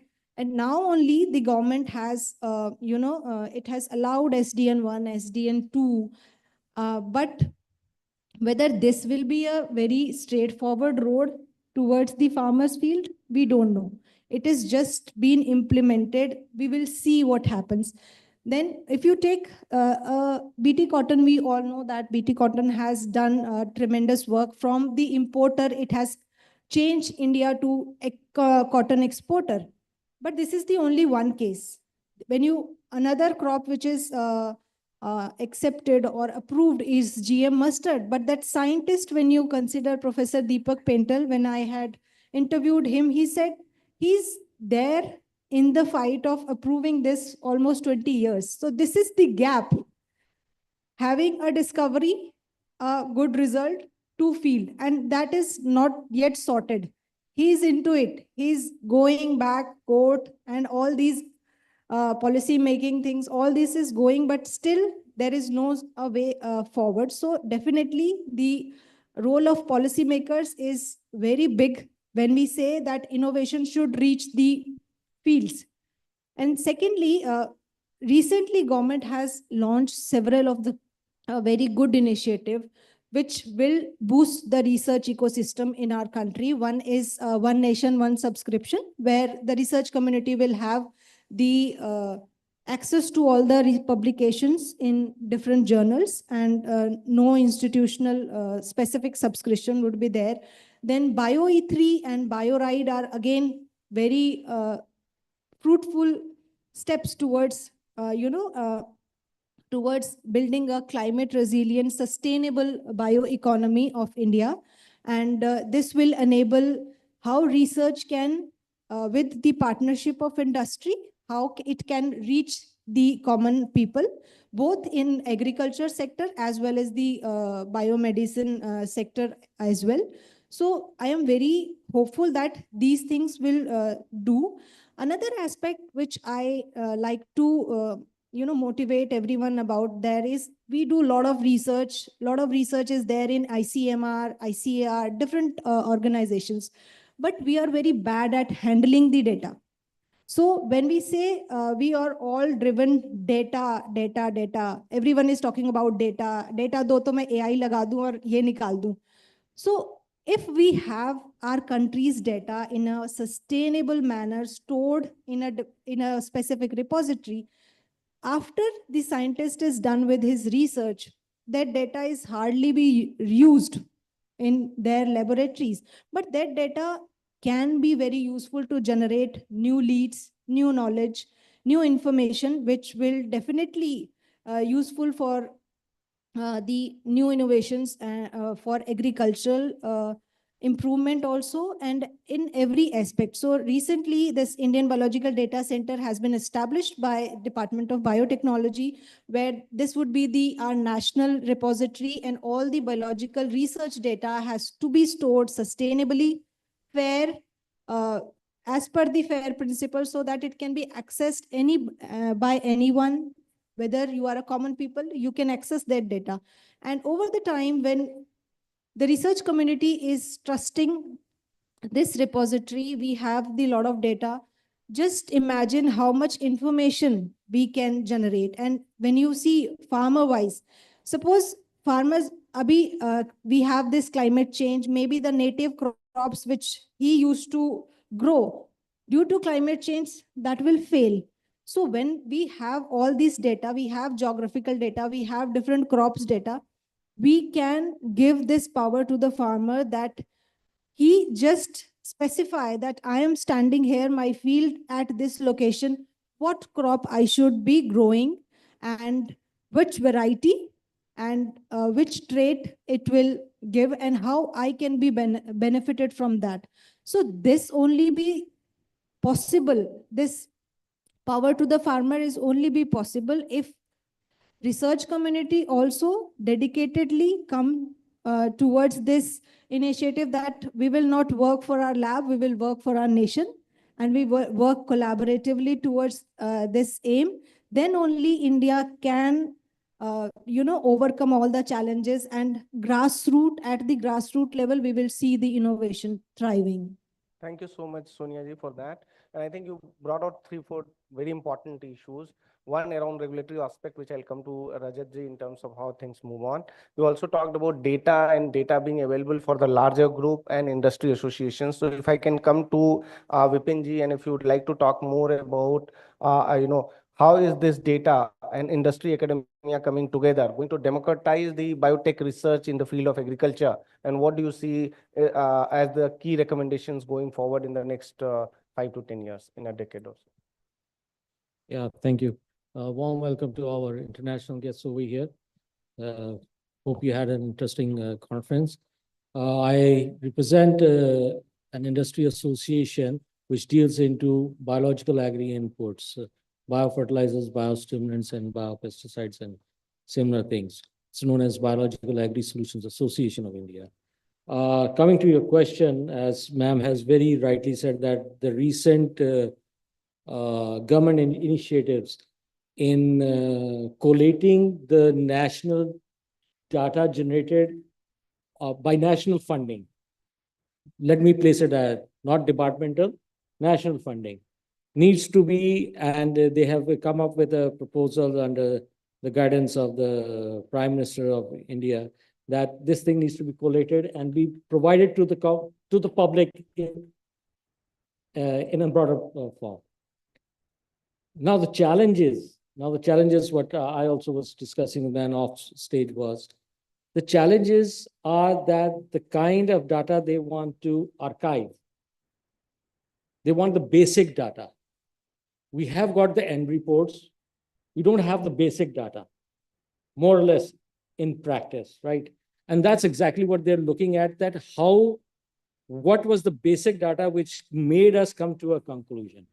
And once that basic data and the concluding part is there, that makes it easier for a second person to take a look and come up probably with an altogether different aspect or different judgment on the whole thing, or different interpretation, as we may call it. Coming to what are the challenges coming across, I mean, I've heard BT Cotton, madam has said it's the only one. See, you'd also need to understand the dynamics, what has happened. GM mustard was not the thing. Before GM mustard, it was BT cotton, the BT brinjal. And there was a nationwide consultation on this thing, and we lost the cause. A country like Bangladesh took it over and they succeeded in that thing. BT cotton, why we couldn't get across? Because there was an infringement in the patent or the actual thing, again, by a national company. And that stopped all multinationals from bringing in new technologies. And they were stuck over here.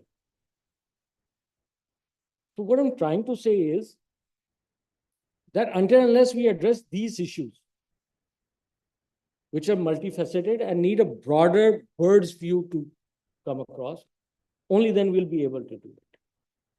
There are states and the central government issues also.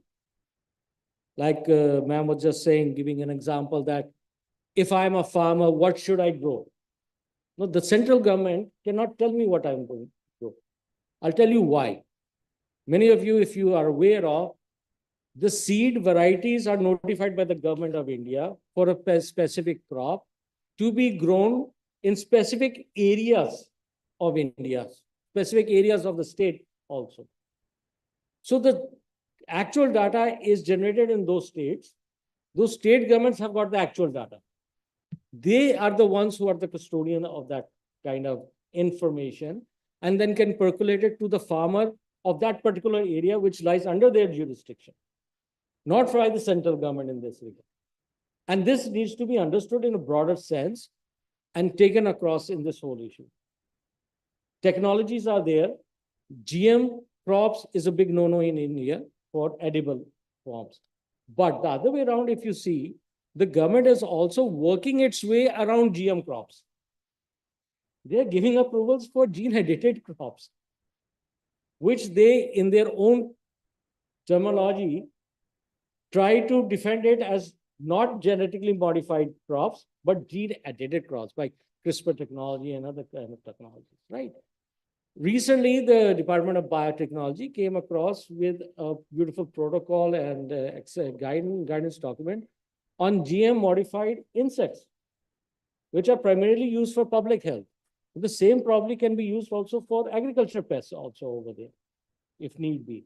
So we are already opening up to that thing. The process is slow. Adaptability is even slower or meager in this regard. And the core area is that we need a system to be in place, not for a particular area, but for multiple areas, multiple, interministerial departments and all to work in synchronization with each other. Then and then only in the field of biotechnology, let me say, we'll be able to be successful. Just giving you gentlemen an example over here that microbials are also registered and approved as biopesticides, also approved as biostimulants, also approved as biofertilizers. Now, a product being registered over here in my country, maybe as a biopesticide, in your country, it may be a biofertilizer. Now, the harmonization needs to be there. Two, a microbial has got the tendency to express its ability to function as a biopesticide, a biofertilizer, or a biostimulant. Then it becomes upon your label claim what you want to claim across. But you cannot restrict the microbial from not expressing it from the non-label claim. So therefore, we've already placed this in front of the Parliamentary Standing Committee also during the consultations on pesticide management bill, that this is where separate legislation for microbials are concerned, because if you talk about biotechnology, they will revolve around microbials in general. So I believe that's what my take would be if I've satisfactorily been able to. If anything is amiss, just let me know. Sure. Thank you. Thank you so much. And I think that was clearly very precise and specific to that. If I can just move on from there, and I think one thing that you talked about was around the whole way how you synchronize or you harmonize across various countries. So particularly in this area, Sanjay, if I were to come to you and look at as business entities working in the biotechnology sector, there are ethical issues that people are talking about. There are political issues. There are, cultural challenges that you see, and also there are biodiversity related concerns that you have. So as a firm working in this sector, what are the suggestions you have, particularly when something which has been done in lab has to be brought to the ground and has to see a success of the kind of things that BT Cotton has seen? Thanks. Thank you very much for the question. Before I answer you, I have two clarifications from my end. I happen to come from a farming community, so I want to start with these two clarifications. Farmer is an equally good researcher of the part one. He understands science very well. And the second part, with due regards to my co-panelist, he understands the climatic change also. He understands what exactly is the challenges. His limitation is he has no answer to it.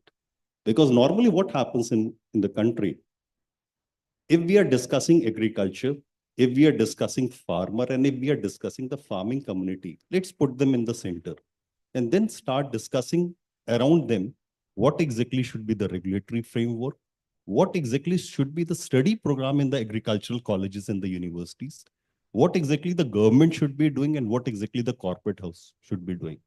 Now I come to biotechnology. Before biotechnology, I come to the technology part. Farmer, for everyone sitting into into this hall, he happens to be the end consumer or the end customer, I would say. We need to understand what exactly is required by him. As of today, is he facing a challenge if some solution in terms of biotechnology does not come to him? If you start listing his problem, it is more like a SWOT analysis being done on the issues of the farmer. He would be first talking of the water. We all understand. Water happens to be, maybe the Third World War, maybe water can be one of the reasons for the Third World War. So then you start with water, then practically comes what exactly is happening to the soil. Then comes how he can mitigate the challenges coming out of the disease, pest, for which there are a couple of solutions which come from the agri input industry, which also cover the biologicals as of today. And then comes the biotechnology part. So my humble submission is that before we work on any solution, whether it is a technological solution or whether it is a biotechnology solution or whether it is a cultural advice to the farmer, let's try to understand what exactly is his main concern. And if we all put together are able to address his concern, then what would be the advantage he would be getting out of that concern? Thank you so much. Thank you so much. In fact, I'll go a step further and say even farmer is a different set of persona. We should try and look at, like, in IT and technology side, we talk about different personas using it and custom build for each of the personas. Probably there also we need to look at farmers of different persona. A older generation farmer already understands with wind signals, which direction it is coming, what is happening. That's good enough to tell him, whether he should sow the seed now or sometime later. A younger farmer probably needs a different set of, inputs and messaging that is required. So completely agree. If I may add, half of the innovations and the success that the industry claims to be have all been farmers' ideas, for which we do not give them due acknowledgement of that part. The actual ideas come from the farmers and then only the innovation comes. Absolutely, that's so true. And if I come to you, Rajatji, on the regulatory side, which has been one of the key topics, that at least 2 or 3 of our panelists did talk about it. So what are the regulatory hurdles you see, and what would be your suggestion, recommendation to unshackle this if the government were to do it? Coming to the biological part, the biggest hurdle right now is that we cannot import these strains that are available overseas for bringing them into the country and develop new biopesticides. So that is one of the biggest hurdles, because government is thinking from the angle of quarantine, whether that will bring new diseases or weeds of maybe new insect pests. So that is one of the hurdles. If we can bring new strains or the varieties of the microbials, then that can be a big boost for our industry to bring the new biological products, which can help in addressing the residue issues as well as, and even they can bring new varieties in terms of improving the crop health and even the soil health. So that needs to be worked around. And in that case, the different in government institutions like the biotechnology department, our regulatory authority, CIB, and even the Department of INM, they have to come on board and have a common policy framework, including the regulatory guidelines. And as Mr. Seni said, we may have to bring new legislation for dealing with the microbial products. And that will certainly, that should answer the question of bringing new strains into the country. So that will, in that sense, we can have new products for the farmers. We can address the environmental issues, we can address the residual issues, and that will boost our export of the food commodities. So because that is a major hurdle that we are facing right now with respect to chemical pesticides. Thank you so much. Thank you so much, Rajatji. In fact, since it's a post-lunch session, I'm tempted to request the participants if they have any questions for the panelists. we can take 2 or 3 given 5-7 minutes, and then I'll come back to the panelists for rapid fire in terms of your last 30 seconds. Please think through what is one recommendation that you would like to give. Yes.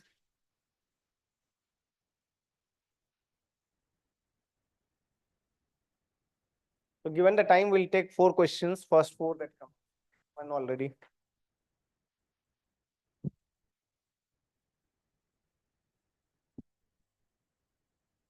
Good afternoon, everyone. I'm a social ecology researcher. So my question is related to climate change and social impact. So straightforward question.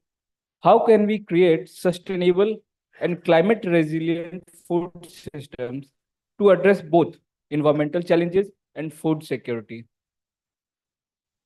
Anyone would like to take that? Yeah. I just want to add one thing, like maybe I'm the youngest in the panel. With what I have seen across years, which I have been working on climate changes, that, and I absolutely agree with you, sir, when you said that we need to work on air, we need to work on water, we need to work on soil. You know, most of the technologies that we bring, they are to scale the food systems. And years we have used, why did we use chemical fertilizers so the production can be increased? But what happened? Production got increased, but now years after, the soil is not the same. And I 100% agree with sir that farmer is more educated than us. With what I have seen on ground when speaking with these farmers, you know, like we were talking about chemical pesticides. I happened to visit a place, Tiptur, a very well-known brand, Akshay Kalpa, run by Shashi ji. He's again a farmer, and today he is educating so many farmers and helping them build sustainable agricultural models. So what they made was a biomanure, which was, I think Panchamrit is something the name. I might be completely wrong on this, but that's something how to pronounce it. And they use cow dung, urine, and many other elements into their farms. And we do have solutions. Right now, what we need is we need to work on the basic elements. So, for example, there's one organization in India, they are using algae to clean water. And when they use algae to clean water, algal biomass is generated. And that algal biomass is, they're using that biomass into fields. Using that biomass, the productivity is again enhanced. So, in turn, what happened was water got cleaned, plus productivity got enhanced. And at the end, what the consumer got was a healthy food.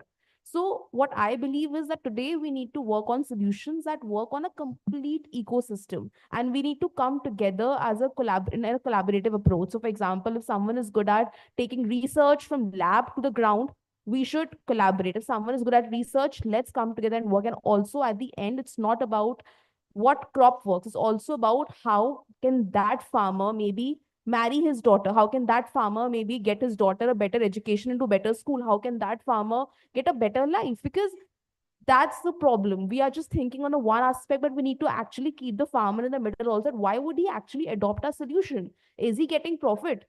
If that happens, farmer suicides will be stopped in the country, and we need to work towards more collaborative approach. I think that's what my answer to that question would be. Yes, I think let me also disagree to an extent. What she was quoting that no zero budget natural farming, wherein you just apply cow dung and all these things. Sorry, there have been number of evidences where it is not going to increase yield. Now, the need of the hour is that when we are talking about next 10 years, we have to increase our food production by up to 400 million tons. So if we adopt these kind of a ZBNF, then where is the question of getting so much yield? So these are not the solutions for climate change. Let us understand this climate change as in a broader sense, what it is, how the temperatures or weather parameters are changing. And he asked not just about agriculture, he asked about socio-economic. It's no migrants, laborers, non-agricultural, non-farm sector and all. So obviously what I said in my previous brief, that there has to be awareness among the farmers. He also rightly pointed out, we're all talking here, we are talking about in isolation with farmers. And again, I bet you that majority of the farmers are not aware of what climate change that we are talking. If you go and ask farmers, is there any change? He says that no. We are receiving these floods for many years. Once in a while, we receive floods. And this temperature also is because we are staying in AC. Once we come out, okay, we start feeling high temperature.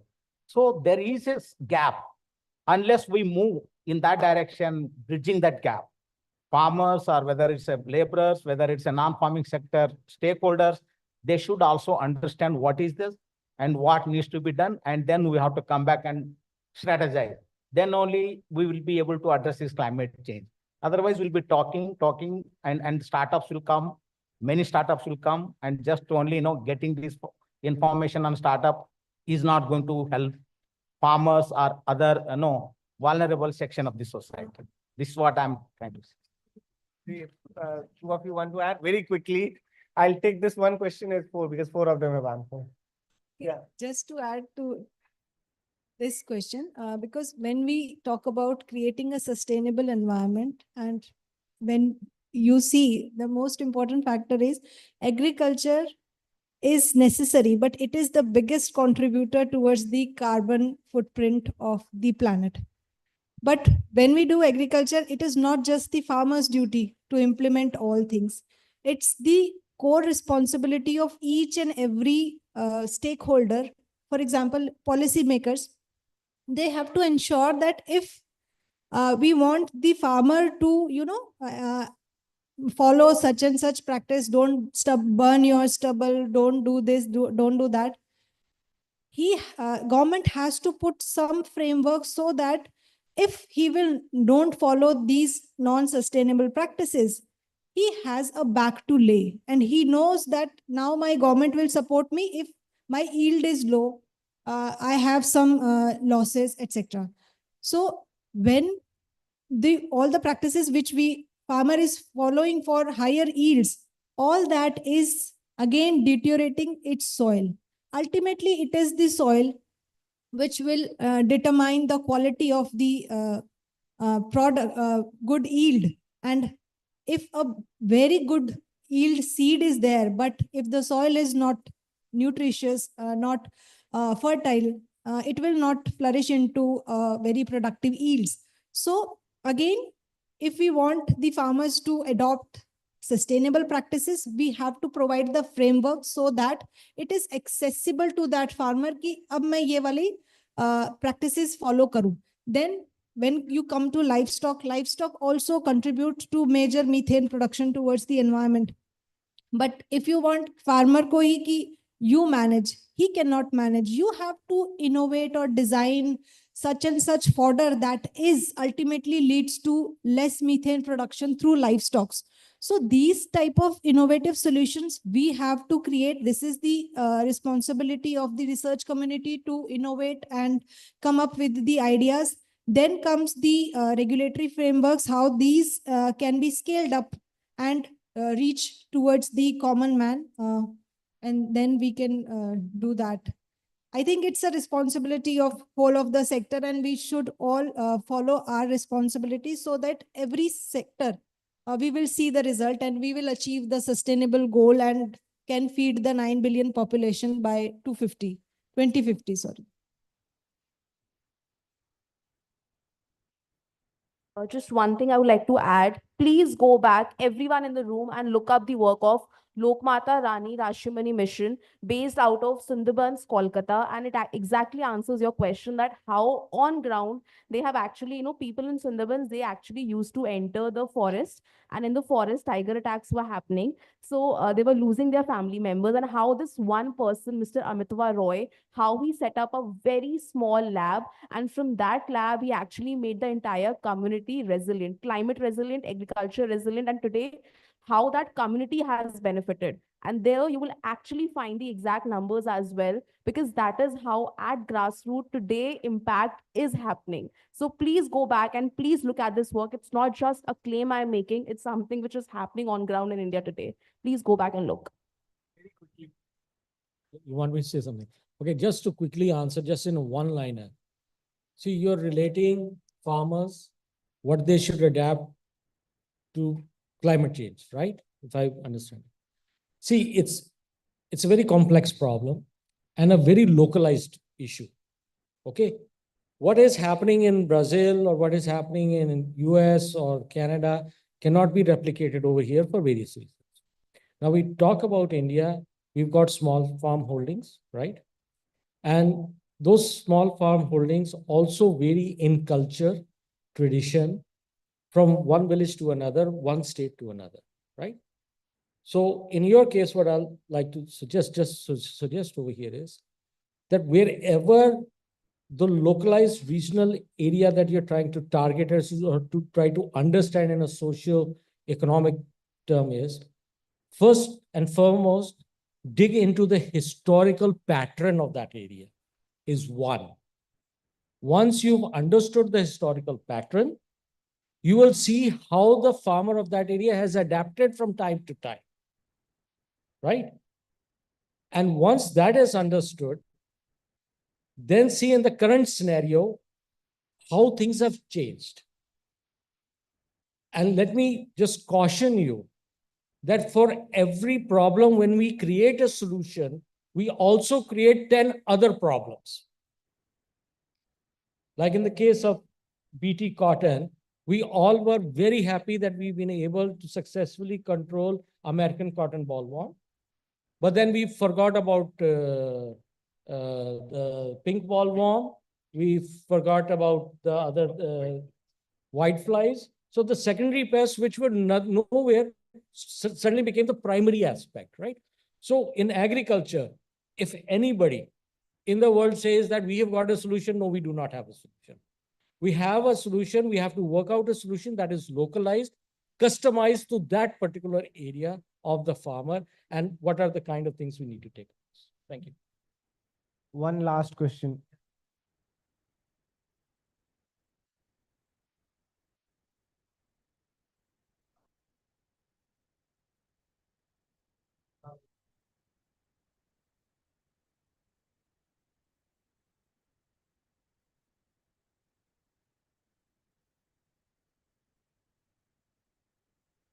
Here, you can take this. Good afternoon, panelists. I'm Songolo from Zambia. So I just wanted to provoke the panelists there. I think climate change is here to stay. And I think that it's important to come up with sustainable solutions to climate change. And I think that in my country, we have a robust program of developing climate smart varieties. These are varieties that will respond to the drought in terms of they will grow with less water, because rain in the southern part of Africa now, due to climate change, has become erratic. So I would want the panelists to probably look at the issue of R&D, research and development. Why don't we skew the discussion to investment in R&D? When we invest in R&D in terms of climate solutions that are more sustainable, what else can we do? I think the discussion should probably tilt to that. More investment in R&D to come up with sustainable solutions in climate change. I thank you. Yeah. See, looking into, you're talking about R&D, if I'm understood, to work towards sustainability, right? Am I understanding your question right? Investing in R&D, okay. So again, it's a regional thing in what kind of investment you're looking at. See, let me place one thing very bluntly over here. We were sustainable earlier, but we were not self-reliant in food security. Sustainability was there everywhere. We are only trying to reinvent sustainability in the manner that our forefathers have been doing. And this is a fact. At least I accept that fact. I have not seen my grandparents who are farmers who have ever cried to what kind of solutions nowadays we are looking at. But the fragmentation of that kind of culture has resulted us in rethinking of solutions. And we're thinking the same solutions that were happening earlier. The only thing is it's slightly in a modern technique way. So again, your R&D into addressing such issues need to be, again, as I said, localized to your region, to your country, to that particular region. It will vary from time to time, and your priorities. Take a look. Thank you. Sanjay ji, Rajat ji, if you like to add anything. Yes, sir. Dr. Vipin and the other co-panelists, they have already addressed what exactly the questions were from the audience. Still, if there are any questions, we can further. Nothing else. Being a moderator, I'll have the last word, right? I'll add to your answer. So I think if you look at climate change, there are three different aspects we are talking about, as I was saying earlier. One, around carbon fortification. Second is around temperature increase. And third is around water. And different type of crops, whether it's wheat, whether it's soya, whether it's fruits and vegetable, whether it's rice, have different impacts for each one of these dimensions, right? And if you look at today, R&D in different areas are actually focusing on that. Water related efficiency, you are already talking about micro irrigation, IoT, and various other things. Talking about, in vegetables, you are talking about protected cultivation and things like that. You are talking about biotech technology being used for seeds and other places so that you can have climate resilient variety. So there is a lot of investment going on. How much of that investment is coming to the ground and getting realized and then is being accepted is something which is what needs to be seen going forward. And what will also happen probably as we move forward, as I was saying in my opening remark, that probably climate change may have had yields reducing by 5% or so. But other innovations have led to further increase by 200% or so, net increasing the productivity rather than reducing it. Over a period of time with climate change, even if it happens, say up to 2 degrees as one is talking about, you may have regional disparities. Countries which are having food security issues today will face more of it, and those which did not have actually will have better yields going forward. So one may have to look at a different logistics and a solution in that direction, and the questions might also change as we move forward, as we see that. So with that, I think thank you to all the panelists and all the participants for a very enriching and engaging discussion. Thank you, everyone. Have a great afternoon. Thank you so much to our esteemed panelists for joining us here. I would request Mr. Yati Singh to please join us on the stage and present a token of memento to our panelists.